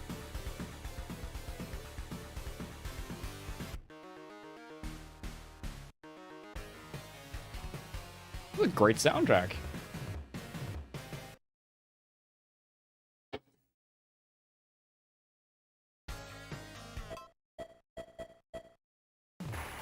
Alright, let's try this. I mean, I grew up on a Super Nintendo and I have such a soft spot that I didn't have the Genesis or Mega Drive. Stage 1. So I will always have a very soft spot for the SNES, but the Genesis just sounds so... Your first mission. Destroy all enemy mechs in the city near the border. Okay, then. Remember to take them all out. Trying to find an audio level that works here, because it's really hard to... Oh, wow, you can look over your shoulder, too.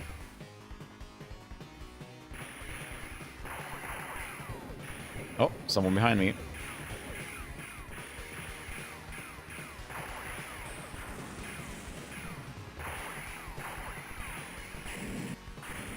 Wow, you can boost around, too. This is impressive. Hard to control, but impressive.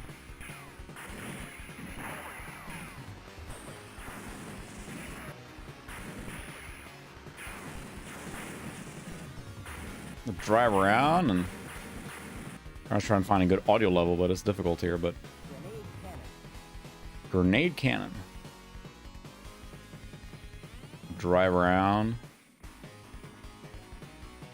Awesome music too. It's just the sound chip in the Genesis got such a distinct like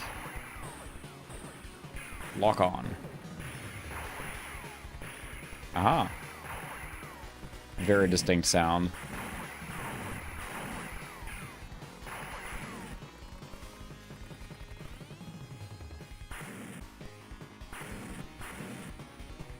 This is cool. Woo. Yeah, the core I think needs a little more work as far as like, you know, games run, but they haven't done any like fixes or bug smashing or anything yet, so there's more to be done with the audio and the speed and that kind of stuff, so we'll wait for the updates. But the fact that all these games run is impressive. Most impressive. Except that Star Wars game.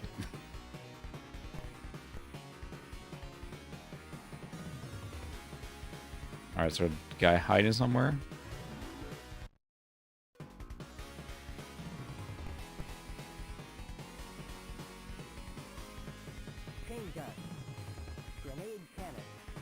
Grenade cannon.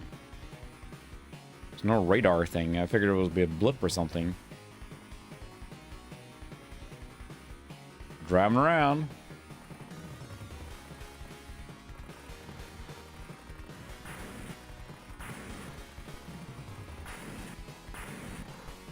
Aha! Found you. This is actually pretty cool. Presentation is pretty nice too, and it feels very mechy.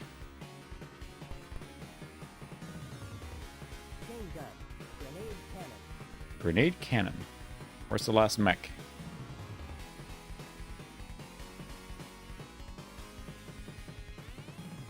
Nowhere? I thought the radar earlier was blipping where there was stuff, so...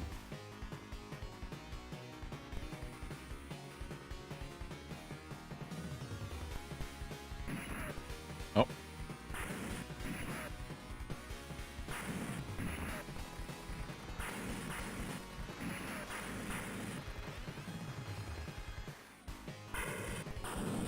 How many guys are left here?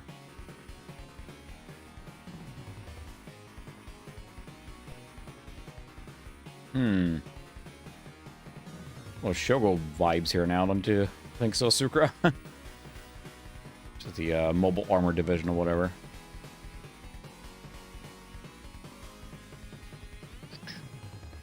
Hello, anyone home? Okay, can I see anything on the radar? Music is getting repetitive, but it sounds really cool. It's a pretty rocking Genesis soundtrack there. But the question is, they might be running a little faster than what we be expecting or should see on original hardware, so it might be hard to determine.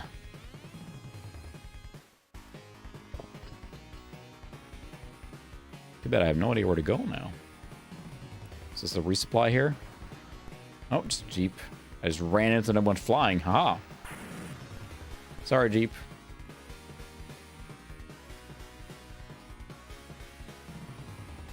was a clever idea to be able to look around the corners, because... Yeah, okay. I think so, yeah. Mission Oh, I just had to find the Jeep driving around? Cool. Take that, Jeep. Well, that's a very abrasive sound. Mission complete. Bam! There were no survivors. Stage 1. Mission 2.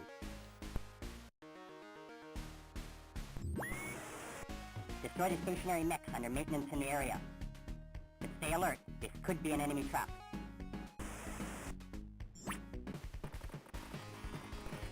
So, is there any different music? Because I can see this being very repetitive, right?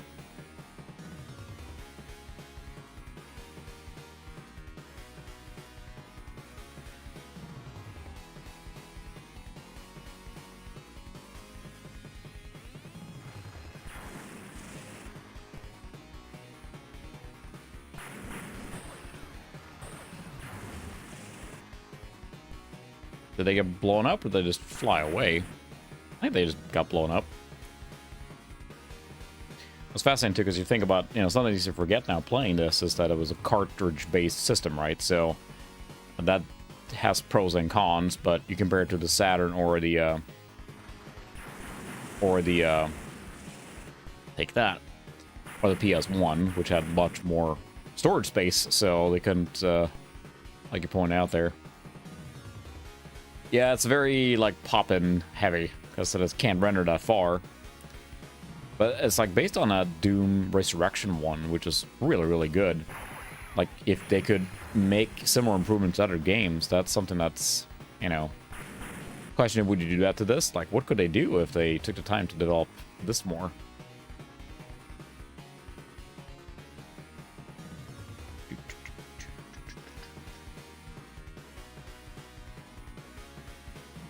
Because now it's certainly getting a little repetitive. Like, the gameplay loop itself is cool, but... Whoa! Our bomber will take care of the remaining forces. You must eliminate all mechs in your area.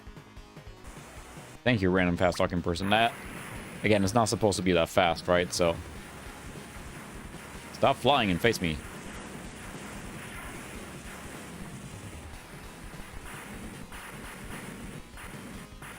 Do I get any backup?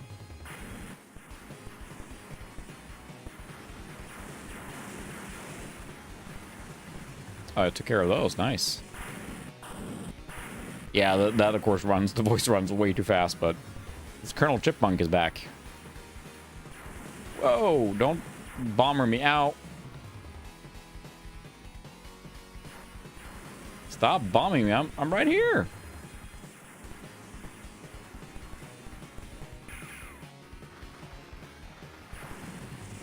Mission complete. Mission complete.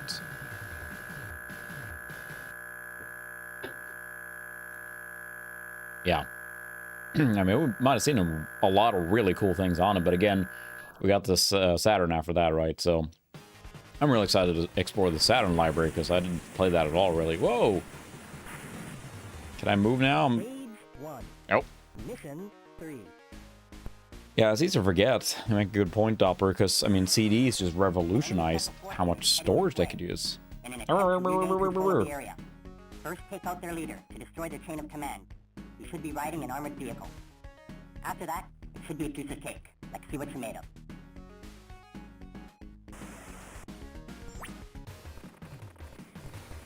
Did we get new music?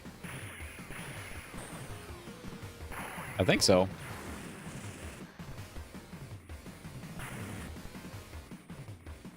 Yeah, that sounds a little better now, a little different. That's the thing, I can't remember on the 32X how large the cartridges were, because they were definitely not large. Alright, but they're bigger than the Genesis and the, someone maybe looked that up, but it probably is about right. It's a cool soundtrack.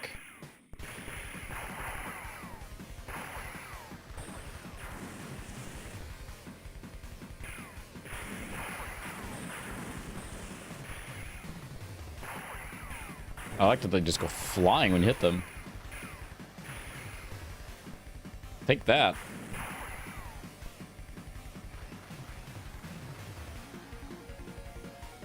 Wow. They're going all out on the soundtrack. Can't keep up.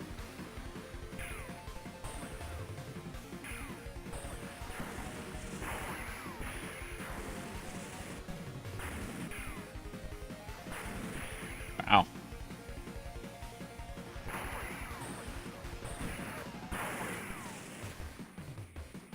Taking a bit of a beating here, though.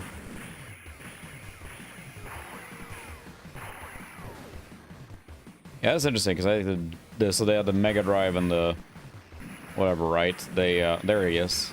That's the armored personnel carrier. That's a big, big tank.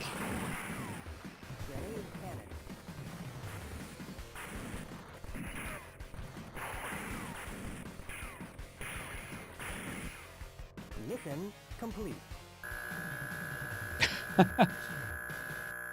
Yeah, it's to me it was Mega Drive. That's what I grew up with because that's all I heard. And the Sega did not have nearly the same foothold as that's an annoying sound, as Nintendo did. So mission complete. You got the point? I got the equipment. What do you want? How do you want to equip your right arm? I want you to stop huffing freaking helium, maybe. Hammer knuckle. Chain gun. Chain gun. Mega chain gun. I like that. How do you want to equip your left arm? Hammer knuckle. Grenade cannon.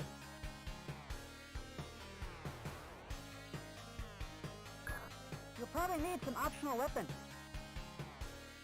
Missile. Extra. Missile. I can't because I'm out of time or out of cash. Not enough points. I know. You finished?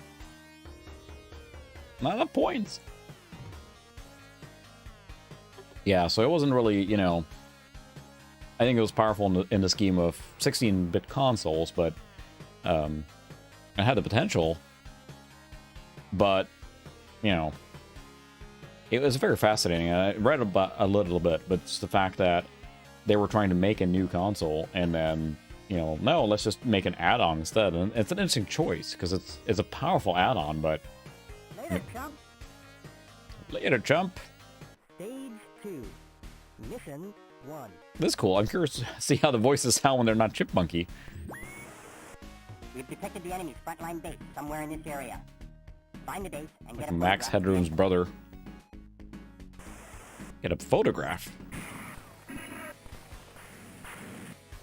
But I have a chain gun. Oh yeah, the mega chain gun.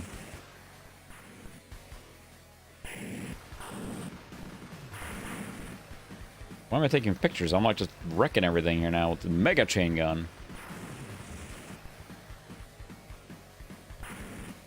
Interesting.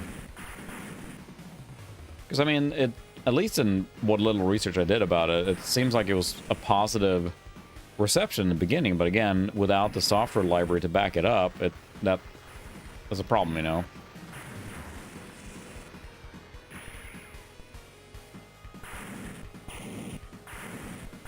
We switch here soon, but that's a cool game though. I can see being happy with this game if you had it or got it for the 32X.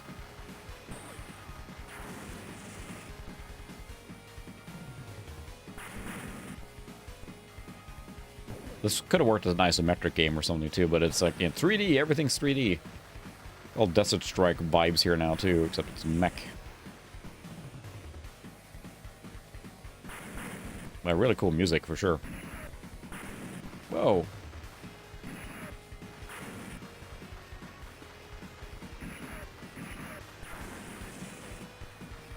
I do like that they fly up to indicate they've been hit. Whee!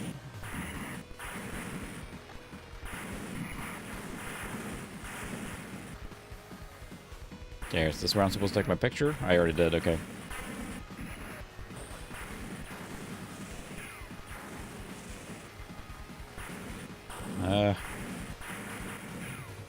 I mean, if you think about what else was out at the time, especially for this kind of polygonal thing, and I imagine the magazine ads for this must have looked amazing, or the magazine previews and stuff, you know. Go back into sewer here. So I assume now wreck everything else. Whoa, hi. Hi, Mom. Take that. The console with attitude.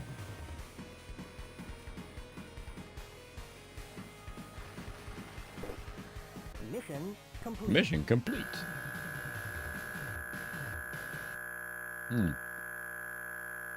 Well, yeah, imagine like that, you know, that must have been horrible. It's like, we're developing a new version of Xbox, and all of a sudden a new console just come out of the blue, so.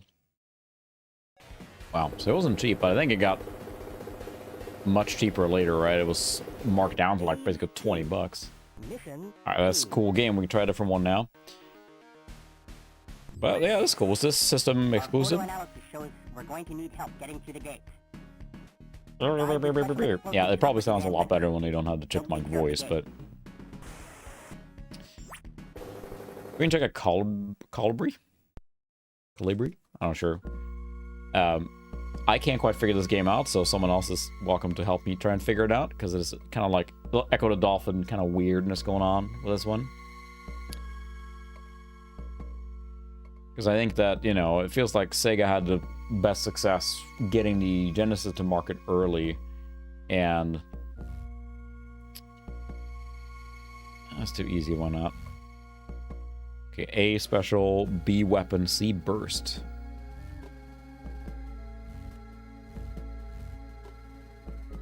And I'm not sure if this sounds right. I think the sound is messed up on this one too. It sounds pretty bad, actually.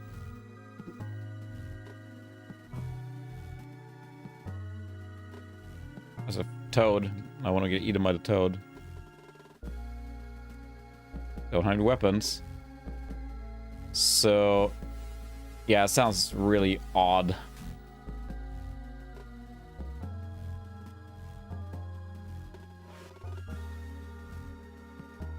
What are you bumping me around for?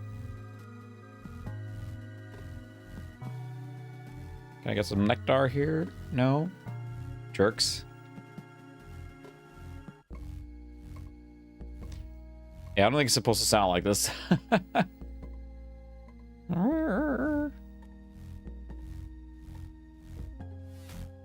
Yeah, so again, another one that probably needs to be fixed, but it looks really, really good. I mean, now you get the blend effect, right? So if we enable the composite blend again here, the wings look correct. But yeah, I don't think this game is a one that's gonna work. Motocross Champion was interesting, but yeah, it sounds just not right. So yeah, Afterburner, one of the classic ones. I'm not sure how that sounds good, right or not. Sega.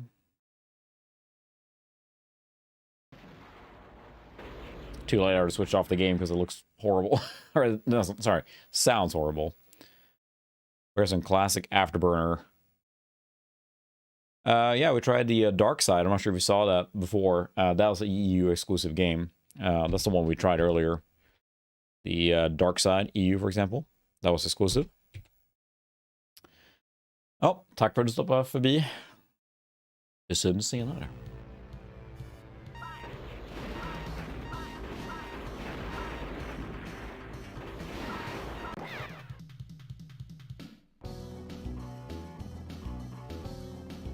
I don't think it sounds quite right either.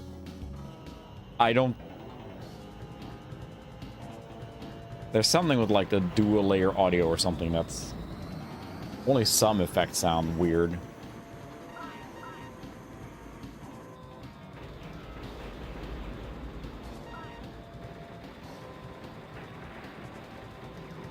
I feel like I never could quite figure out Afterburner. It's just so hectic.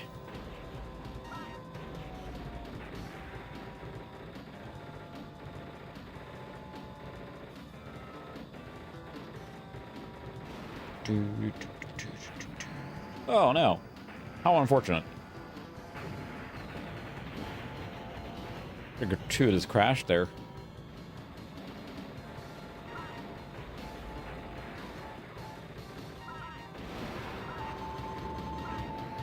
Whoa, how am I supposed to dodge that? Yeah, very. Every arcade I ever went to when I was younger, just, you heard this blaring.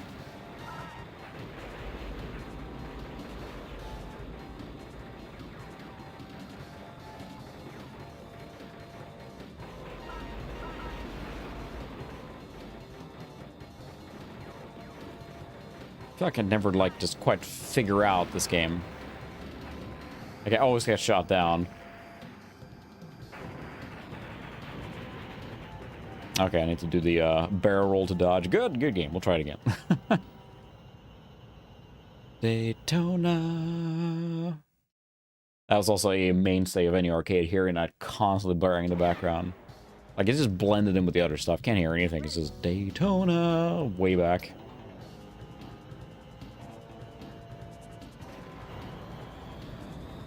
Pushing the scalar engine there to the max.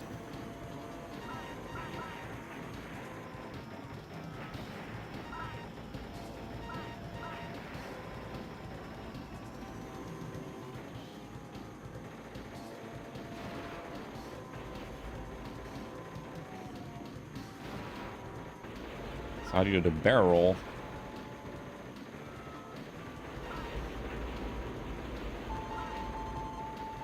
Stage 2, okay, cool. I don't know how to trigger a barrel roll, but I'm doing things, I'm flying.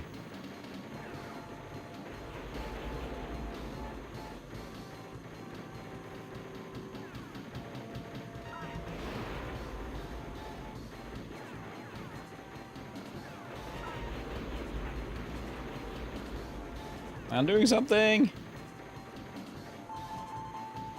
Reload weapons, all right. Yeah, the refuel and reload is a lot easier than the NES Top Gun.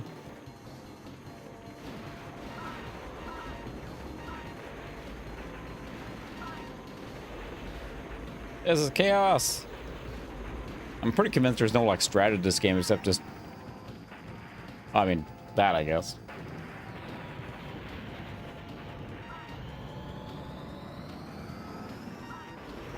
It's funny too, because every time I go to an arcade now, or like a...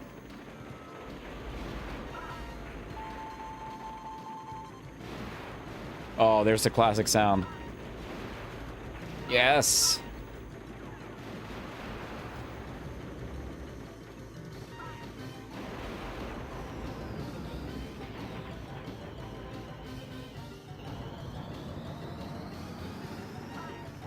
That may be the most iconic, like...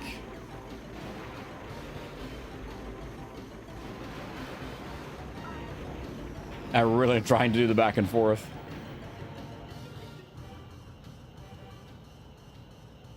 Oh, we got to hear the sound there for a second, but... Yeah!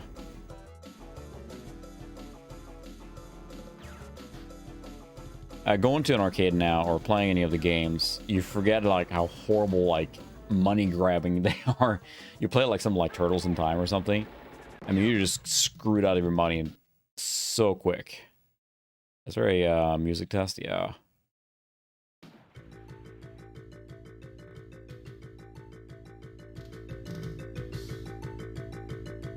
This is the one.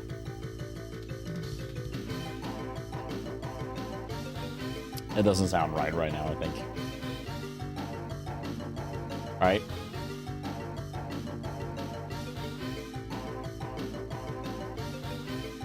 No, it doesn't sound right. Just it feels like... The weird part is the sound has got this, like, off feel to it, you know?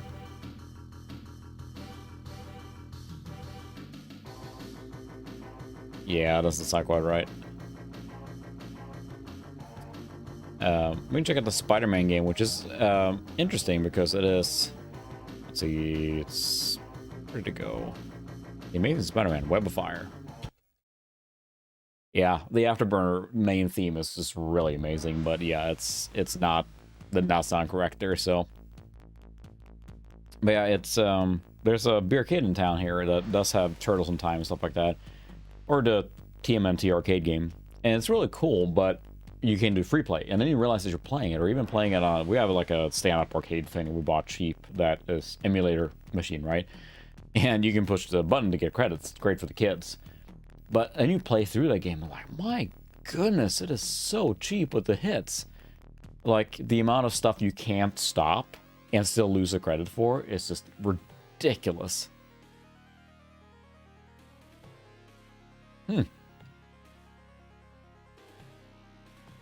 Interesting. I guess the F-14 now. It was a fascinating plane, of course, that, you know, got a lot of easy attention from Top Gun, of course, but oh wow, yeah, that's nice. That's the thing. Once you take the like individual like coin pushing away, you know, it gets a little ridiculous the way some of those machines just eat money. City hostage to Web of Fire. Got it. Should we go do something about that?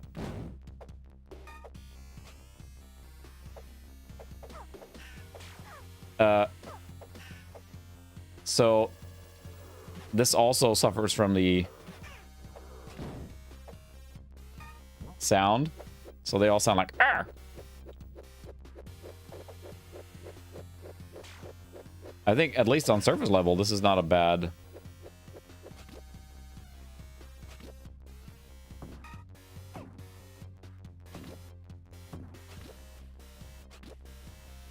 It doesn't seem like a bad like Spider-Man game, but it's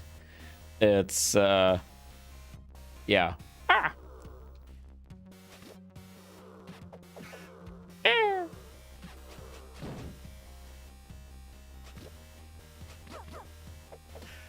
I mean, it's kind of what you expect from this kind of game, but this core will be greatly enhanced when the sound gets fixed, of course, but we'll be patient. I mean, we didn't expect to get this out of the blue, but it does sound pretty amazing.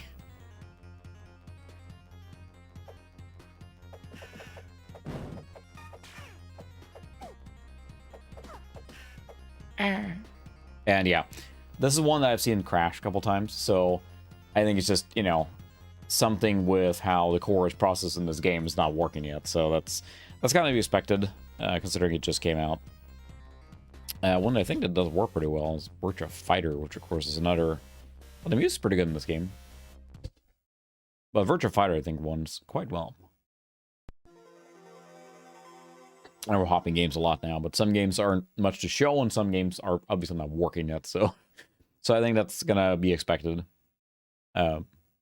especially since SRG 320, who developed this core, is. I'll go with.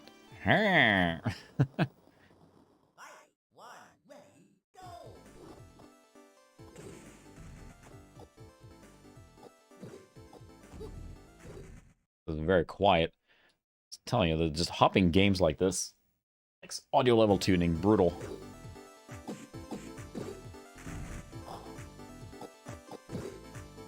But this was, you know, Virtua Fighter was a big deal, remember?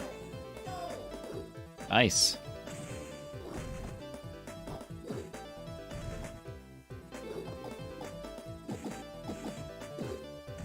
Was it first on 32X?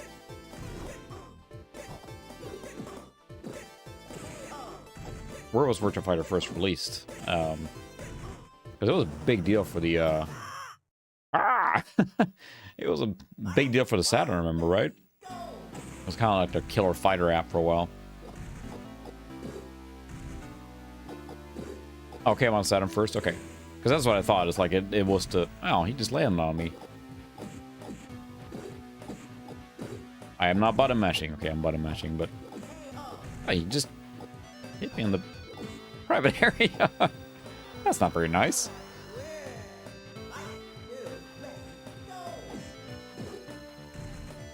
Is there a leg sweep here? Just asking for a friend.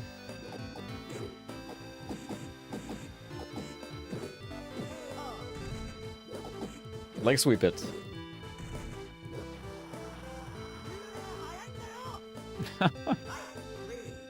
It's fast.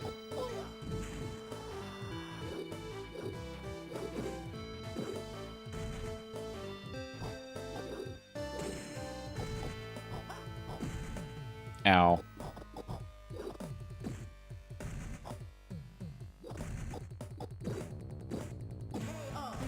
Yeah, this is a, you know, it's a big deal to have, like, you know, a full polygonal 3D fighter like this.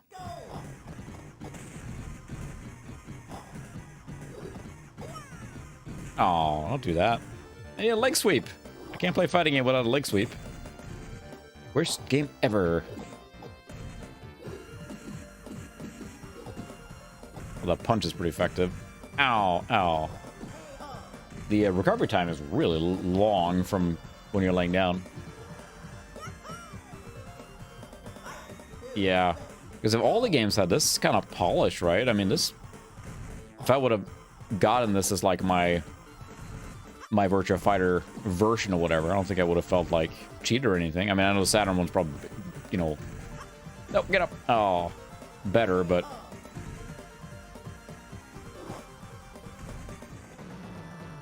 Oh. Everything's very pointy here.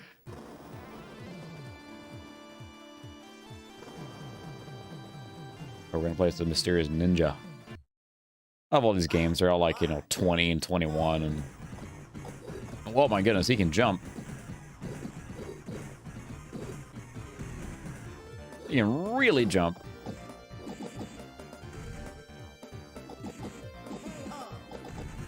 The ring out here.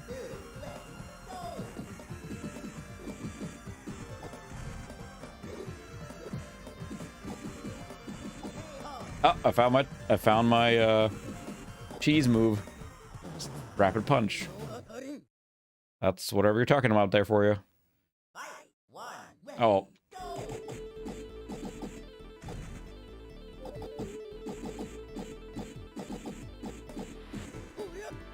Oh no! He countered my one cheese move. Oh.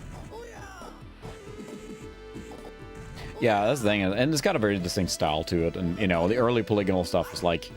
I never was sold on Virtua Fighter how it looked, because I thought, like, you know, Street Fighter 2 and that kind of stuff with the high-detailed sprite-based models looked better than, to me, than...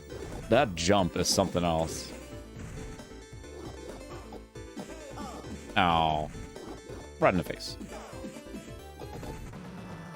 You lose. His neck is snapped. Akira and Jackie, okay.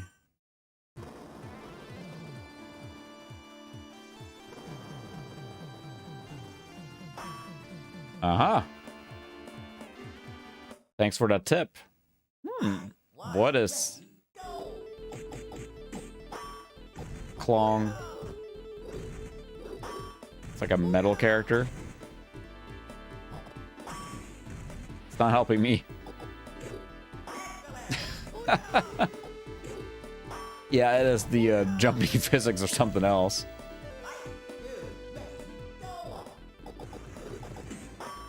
Clong.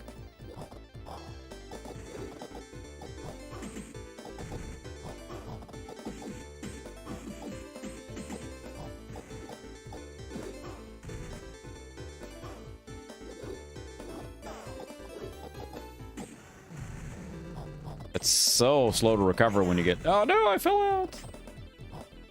Alright. See you later, Sukai. It's pretty late there. Oh, he's broken and dead. Alright, let's try a different game. There are a couple of prototypes, actually, too, that were never released. There's a Pinocchio game, things like that. But one I'm curious on is Blackthorn, because that came out on a lot of other consoles, too. Oh, check that out, too, Virtua Hamster. Oh, the sound is not good. Alright. Let's check out Virtua Hamster, the prototype, and see... Oh, that's loud, too. Why are all the audio levels so different?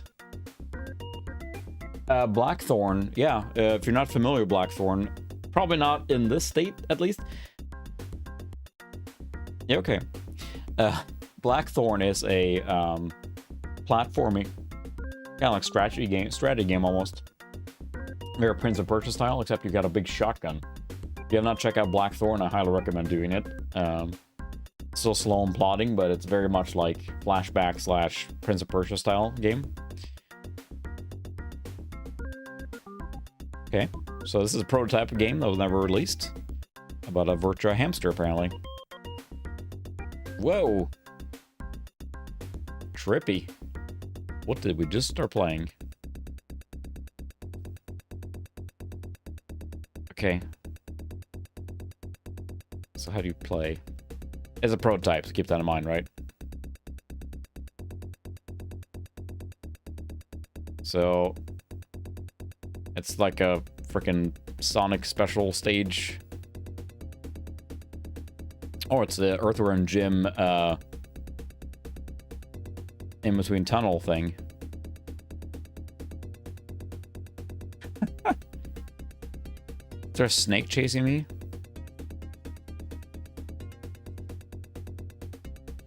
Fascinating.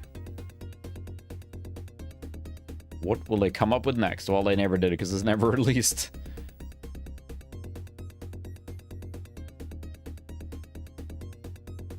Interesting. I have a feeling this prototype there isn't much left.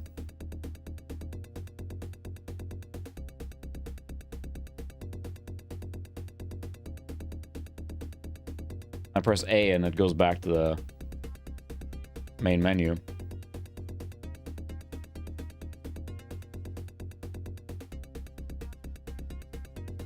Does nothing. It's not configured yet, but there's a lot of 3D effects here. That's a hamster. Is that a big, like, engine on the back or something?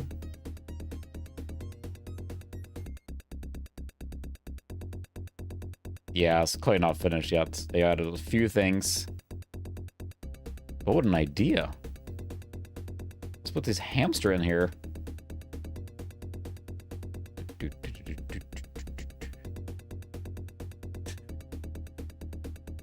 Well, if you gotta play a hamster game, this is pretty much it, I suppose.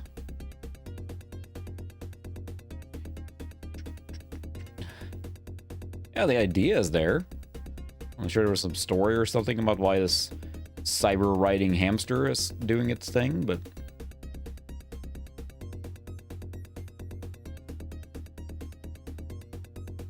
Whoa! All the way around. You switch to different relay hamsters. Well, that's fascinating. Fascinating. I do have Wolfenstein 3D, but I can't get the sound to work on it. There was also a developer that's done that as let's say as a like a proof of concept, if you will. Let's see, we have Shadow Squadron. I'm not sure what that is. You could play through all these games pretty quickly, honestly, but let's try that. Someone mentioned earlier, I think this is another like 3D shooter thing. We'll see if the sound is okay on this one, because that's the thing with these. If the sound sounds off, kind of makes it unplayable. Oh, it's the same game. All right. Soulstar X prototype. Let's try that. Yeah.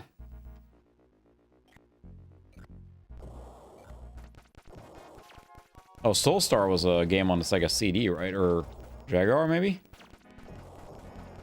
Like a Star Fox style game? Or riddle shooter?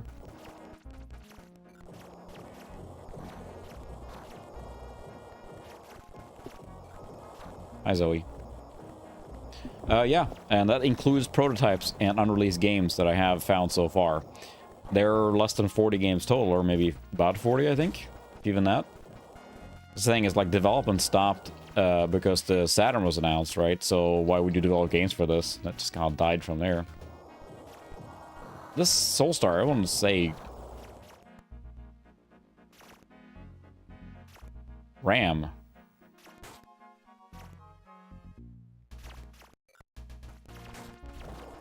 Was on another system, right? Yeah, it might have been a Jaguar or... I don't know, on something. This is clearly just a prototype, so there's not much to it. Yeah, when you take out the T-Mech I tried, that was interesting. When you take out the games that have a problem now, then your library is very small. So I think that once those gets fixed, then you can experience the entire glorious library. But for now, it's a little limited, but as it shows the cool thing with the MiSTer is that we keep getting stuff like this, and then between, you know, the PlayStation 1 and getting the Saturn eventually, and then, goodness, possibly Jaguar as well, getting all these systems. You, well, the Sega CD does not require 32X now, in real life or in the MiSTer. On the real life, the 32X can be independent. The Sega CD can just run with the Genesis and the Sega CD, and that's it, so. Yes, that's true. We should try that. That did seem to work just fine. And this is kind of like a vehicular arena shooter thing.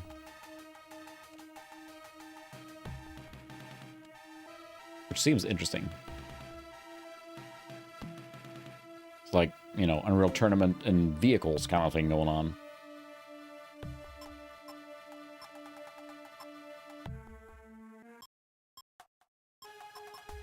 Now we're going for the assault mech. So you can destroy enemy mechs for points.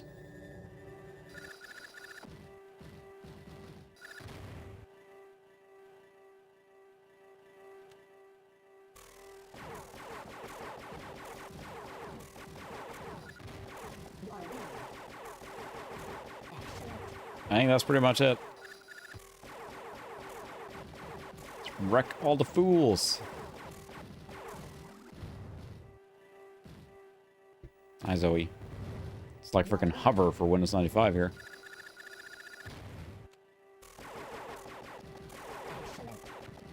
Excellent.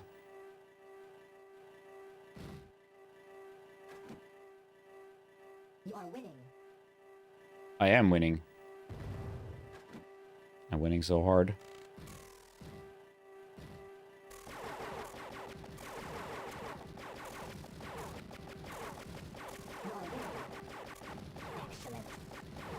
That's pretty much it.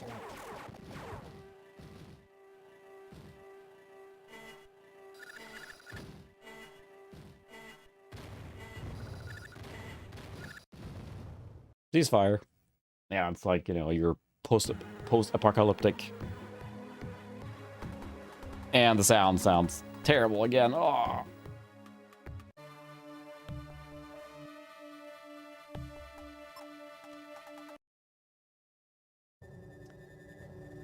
Yeah, I think that's pretty much it for this game. So I think that's the thing that with the 32X library is that there are some interesting games on there, but in large, there's a lot of mediocre ones, and that's what really kills it. Yeah, I think it's 2-player.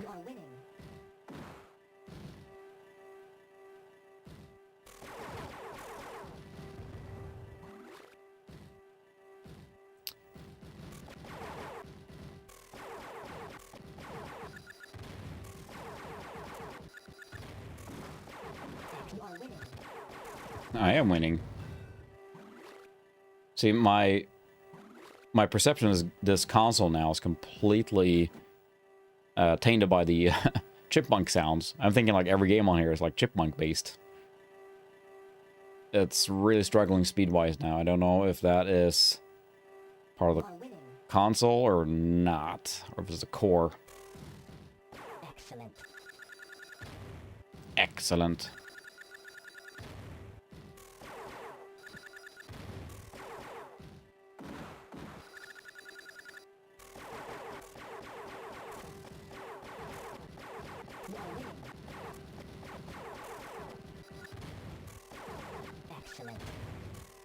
Excellent.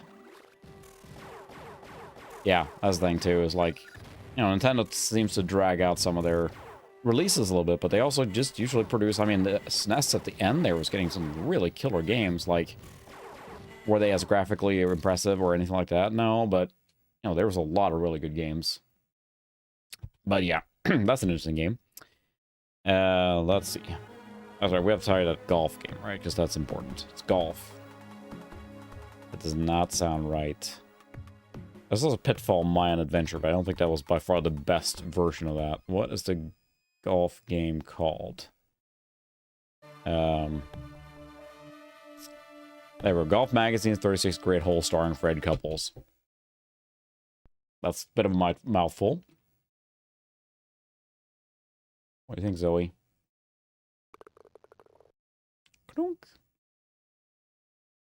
Can't wait to emulate this on my Steam Deck on the go, so I can play this golf game on the go. Welcome to Golf Magazine's 36 Great Holes.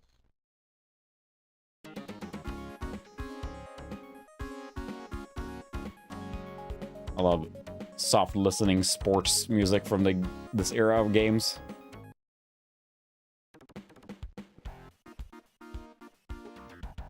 Hi, Zoe.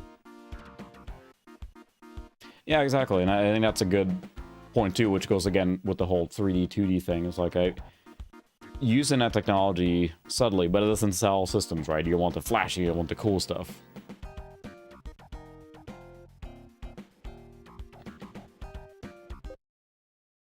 Oh, of course, it's a C button.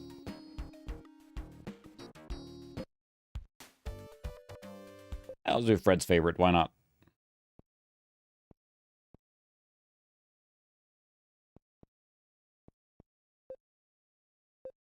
It'll just be me. We'll try this. I'm not very good at golf games, but let's see here. Short, right in the middle. View replay. Wow. Look at that smooth animation. Actually, pretty high frame rate there. It must be 60.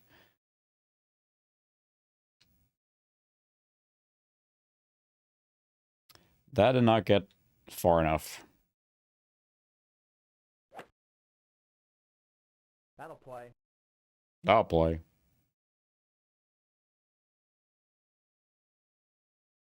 There's a golf game that came out a little back. That's a while back. It's called What the Golf. And the kids love that. You start by playing just regular like mini golf, and then you start like I don't know how to describe it, but instead of like shooting the ball, all of a sudden the guy holding the club goes flying, and all of a sudden the club goes flying, and then the ball goes flying by itself, and all of a sudden you're like trying to get a house in one by shooting a house in the hole. I mean, it goes super chaotic, but the kids really loved it. Like What the Golf. Oh. Ooh, got over the water. Nice. Ah, you're in the beach. And the beach, I get it.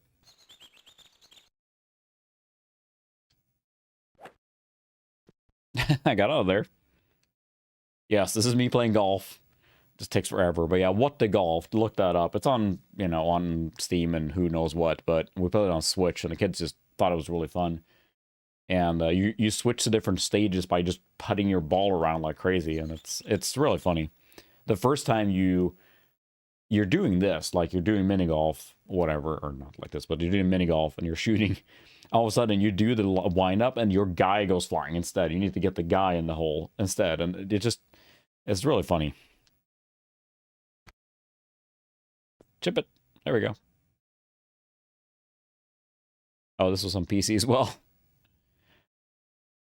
Also enables some glorious scan lines down here towards the end.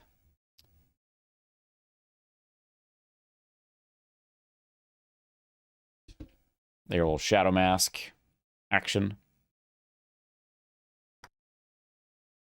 There, that was a pretty good shot. We will get this ball in the hole here. You're too good for your home. Yay!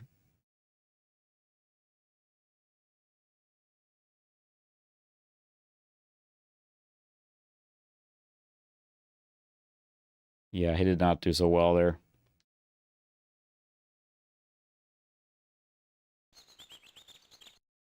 Yeah, it makes a big difference, and I was a fan when I did that too. I mean, it's something that's come up I can't remember. Is it Victor Vitella, I think, maybe? I got the name wrong, maybe. But one person, like cursed, like Final Destination 32X edition. But the one person took the SA1 chip, which was the last like enhancement chip that was on the Super Nintendo, and reapplied that code to other games. And some of the games then run much faster. So, for example, Gradius 3, which was a launch title, I think, for the Super Nintendo in North America, if you play that one, it runs brutally slow, even on the first level. It's just super slow because there's no enhancement. And the actual Super Nintendo is not very fast, technically. So the processor couldn't keep it up with that, the brute forcing of that many things on the screen at the same time. So the SA1 chip, adding in that code to that, made that game run basically smooth, but it made it super hard because you don't get the benefit of the slowdowns anymore. And he's done that to a lot of different games. I think he's adding a lot of different options to speed up things realistically. Basically, if the game was made with that enhancement chip, how would the game have played? That's kind of the approach. And I haven't tried them, but it looks like it's really, really effective. So, sure, I am not a golf person, so I would not know.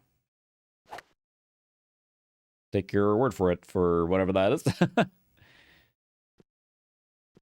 Yeah, that was a good shot, I think. Kind of want to play like a basic golf game, like NES golf or something. You whiffed it. Well, it's an area. Try a different scan line here. Whoops, not that. We'll do the Sony Trinitron here. We'll see how that looks on the stream there.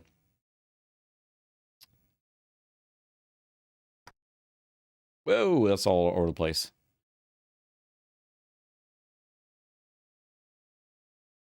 Okay. Keep your eye on the fruit. World-class golfing. Coming right up. I never even looked. I missed the thing. It's got a very weird... Knock it in.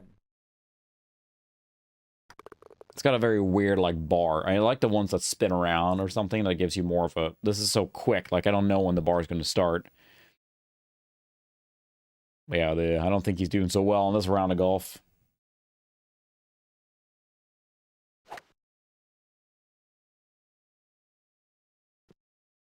Out of the water. In the rough.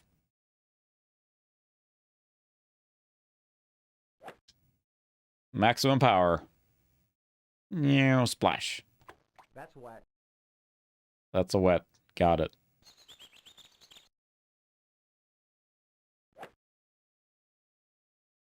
That's still wet. Yep. That's wet.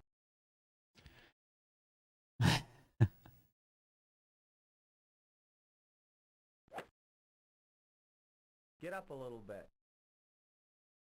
There we go. That's a good shot. I'm back on the green.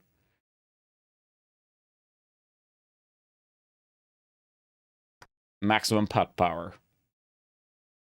Ooh. I say like I know what I'm doing here. Good evening. Welcome.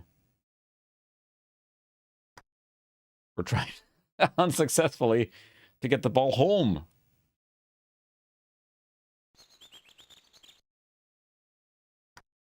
There we go. Hole in whatever that was. Yeah, it's a golf game. Let's play one last game. I'll probably turn off the scanline filter here now, but...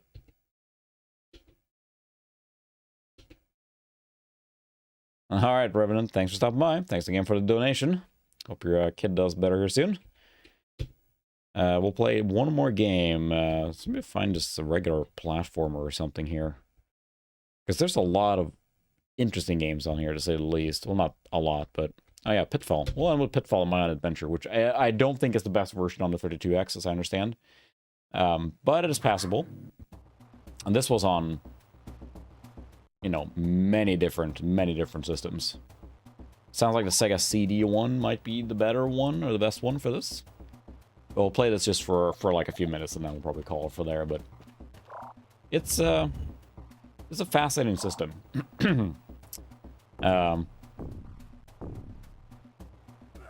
and one loss of time, but it's really cool to see some of these updates, especially the Doom one. I think it's just phenomenal. We can just get that for more games. Maybe we can see more stuff. But yeah, this is like a 30 FPS version of this game.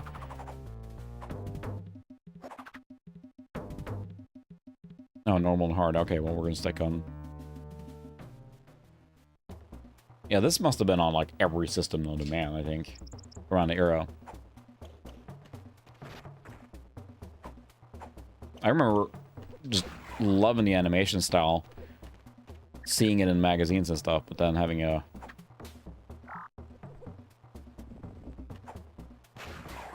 hard time playing it.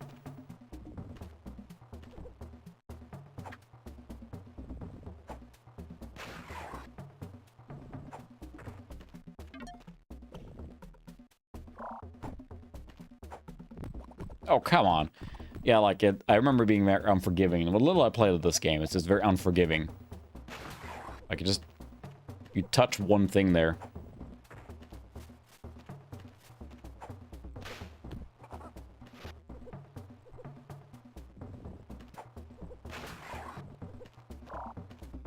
Man, this jungle's out to get him.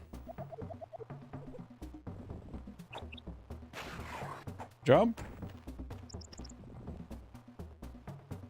But I remember, it looks really, really good.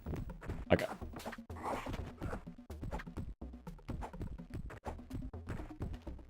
jerk.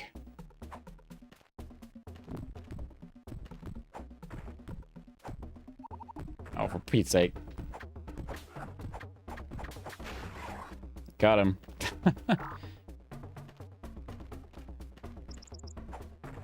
Yeah, that's true. They should really be... This guy's a jerk to the local wildlife. Oh, I missed that rock there. Yeah, it should not be a sprite. It should be an actual hole. And you'd think I should be able to clear that, but I can't. I touched the end there and I just die, so...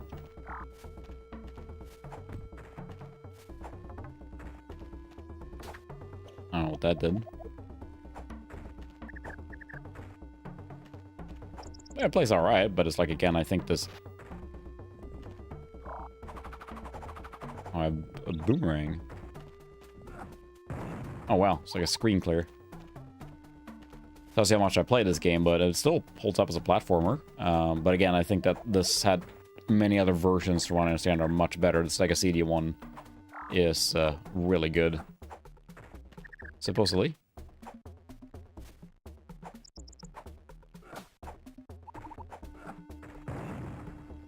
Didn't want to use that.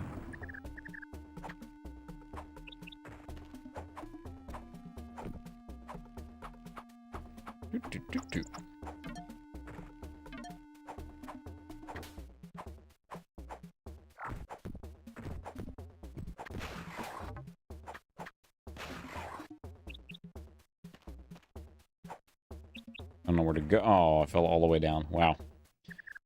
There's a problem with these games that are high on the verticality. At least the guys aren't respawning, which is nice. The verticality is like anytime you jump down or fall down, you're just screwed because you got to do it all over.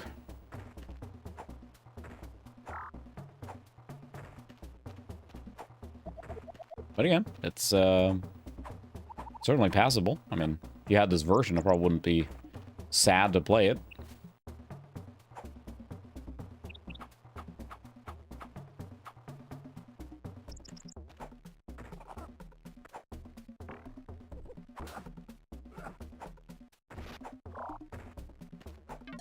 Anything trying not to kill this guy here?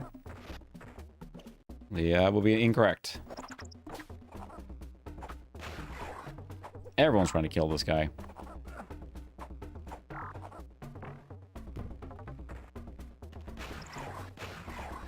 So much stuff going on. Whoa.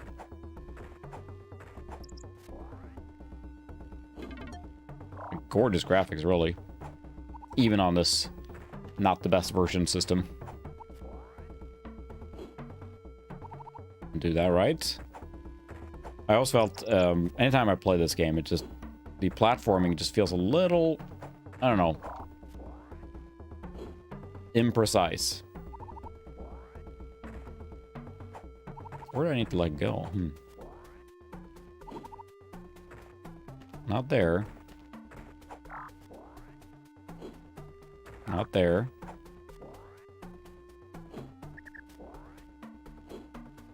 Oh, dang it. Good thing he doesn't take any fall damage. I would have... I can't quite figure out where to let go.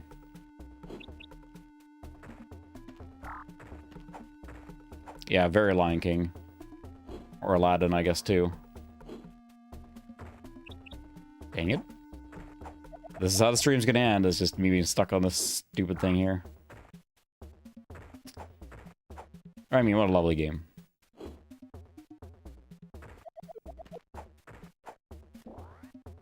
This was on... I know Super Nintendo, right? It was probably on Genesis. It wasn't Sega CD.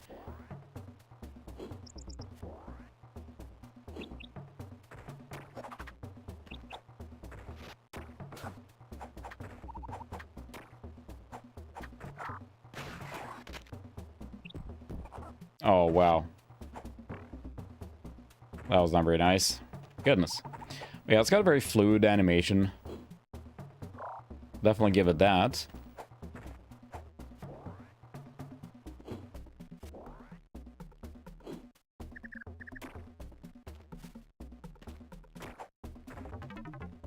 That was something. I don't know what it was, but...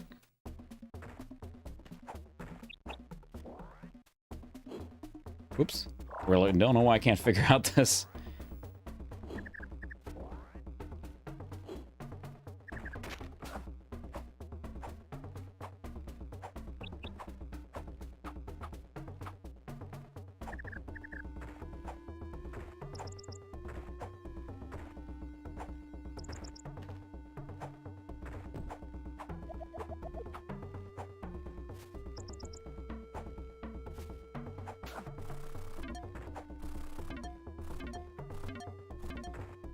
Smack. Oh, it looks really cool. Ow.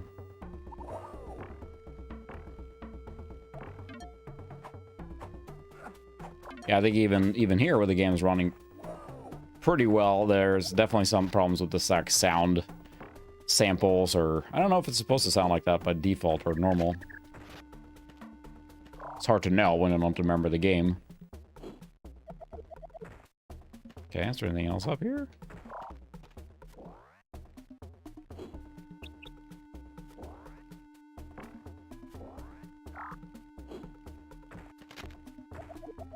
I can't... Interesting.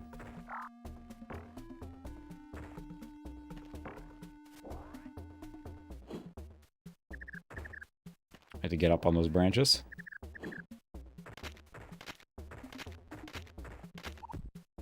Oh, for Pete's sake. Ah! Can't believe I made it that far. It's... I'm not sure if it's the controller, if it's the core, or just the game, but it feels very, like, sloppily controlled. May not make it up here.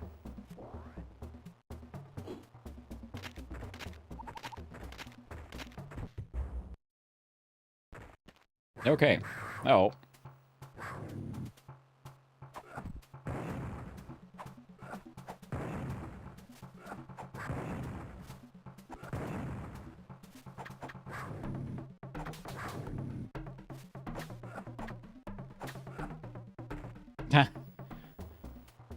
Yes, it is floating controls. Very. Oh, are you kidding me? And there probably ends the attempt on this game. Yeah. Yeah, very floaty controls. Even Ron? Yeah, that's what I'm finding is doesn't seem like a very loose controls.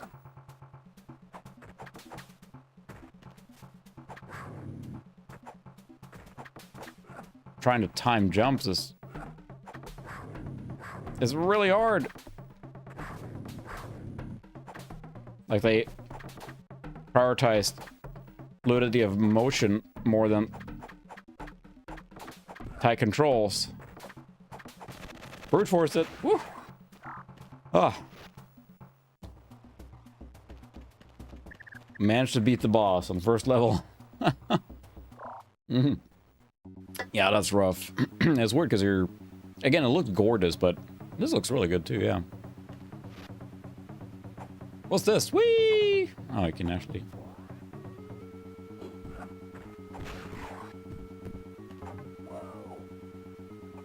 I said I'm curious to try one of the other versions now to see if it runs better than...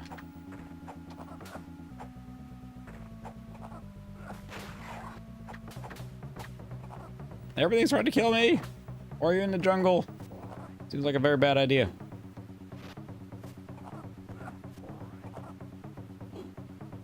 Again, I mean, if you just virtual playing this game, I don't imagine feeling too bad about, excuse me, about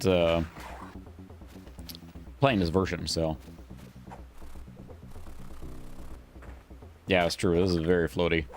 Although not as floaty, we played a game earlier, fighting game, was it that was super floaty. Got killed by a mosquito.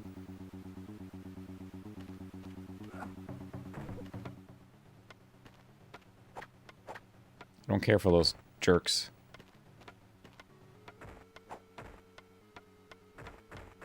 Like, I guess I like the kind of labyrinthian style to these maps. You kind of got to figure out where to go, so that's nice.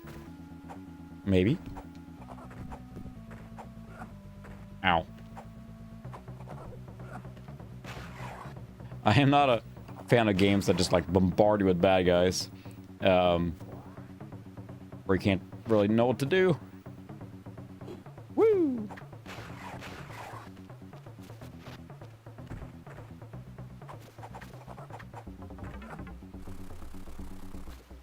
Take that, you monkey.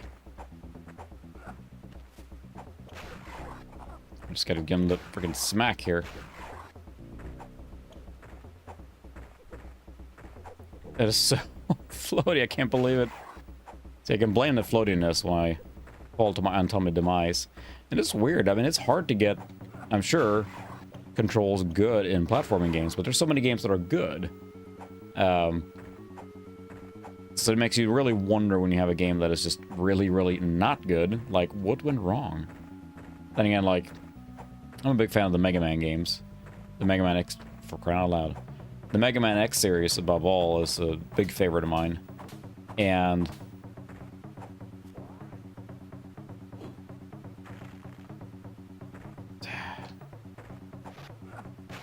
there we go. And then you get...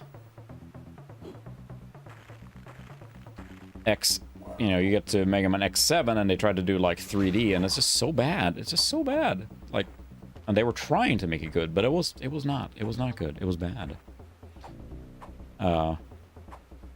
Yeah. That's true. Mosquito is accurate, so.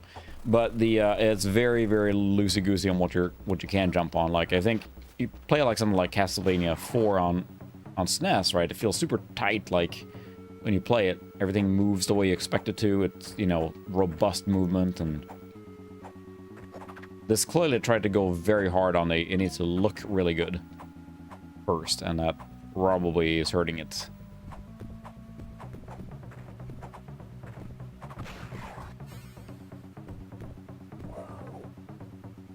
Because, yeah, I really don't know what I can stand on here.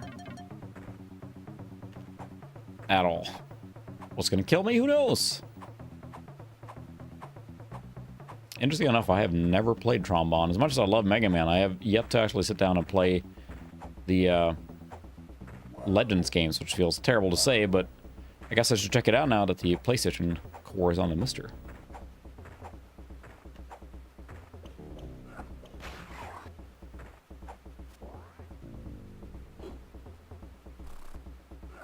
Oh,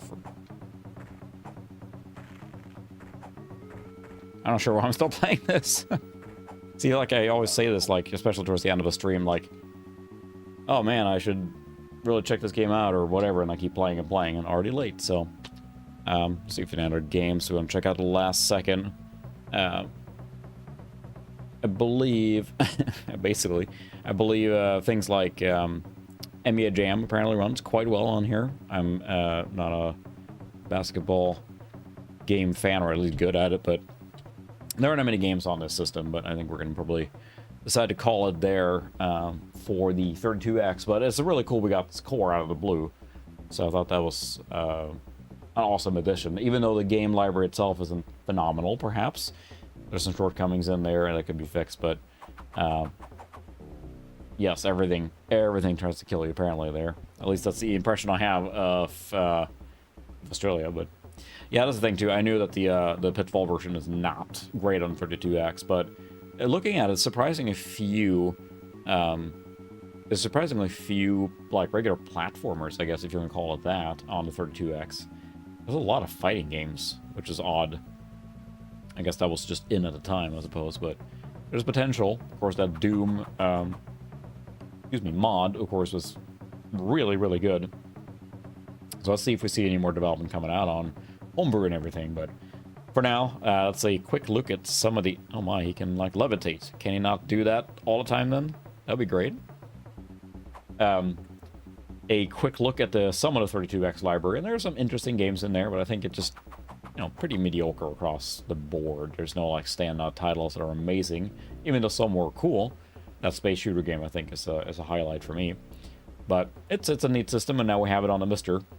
I probably won't go buy a 32X or any of the games, so having it on the MiSTer is a really nice option in case you're hankering to play some 32X. So, alright, probably going to call it there. It's already late. I already lost my voice because of this cold I won't let go.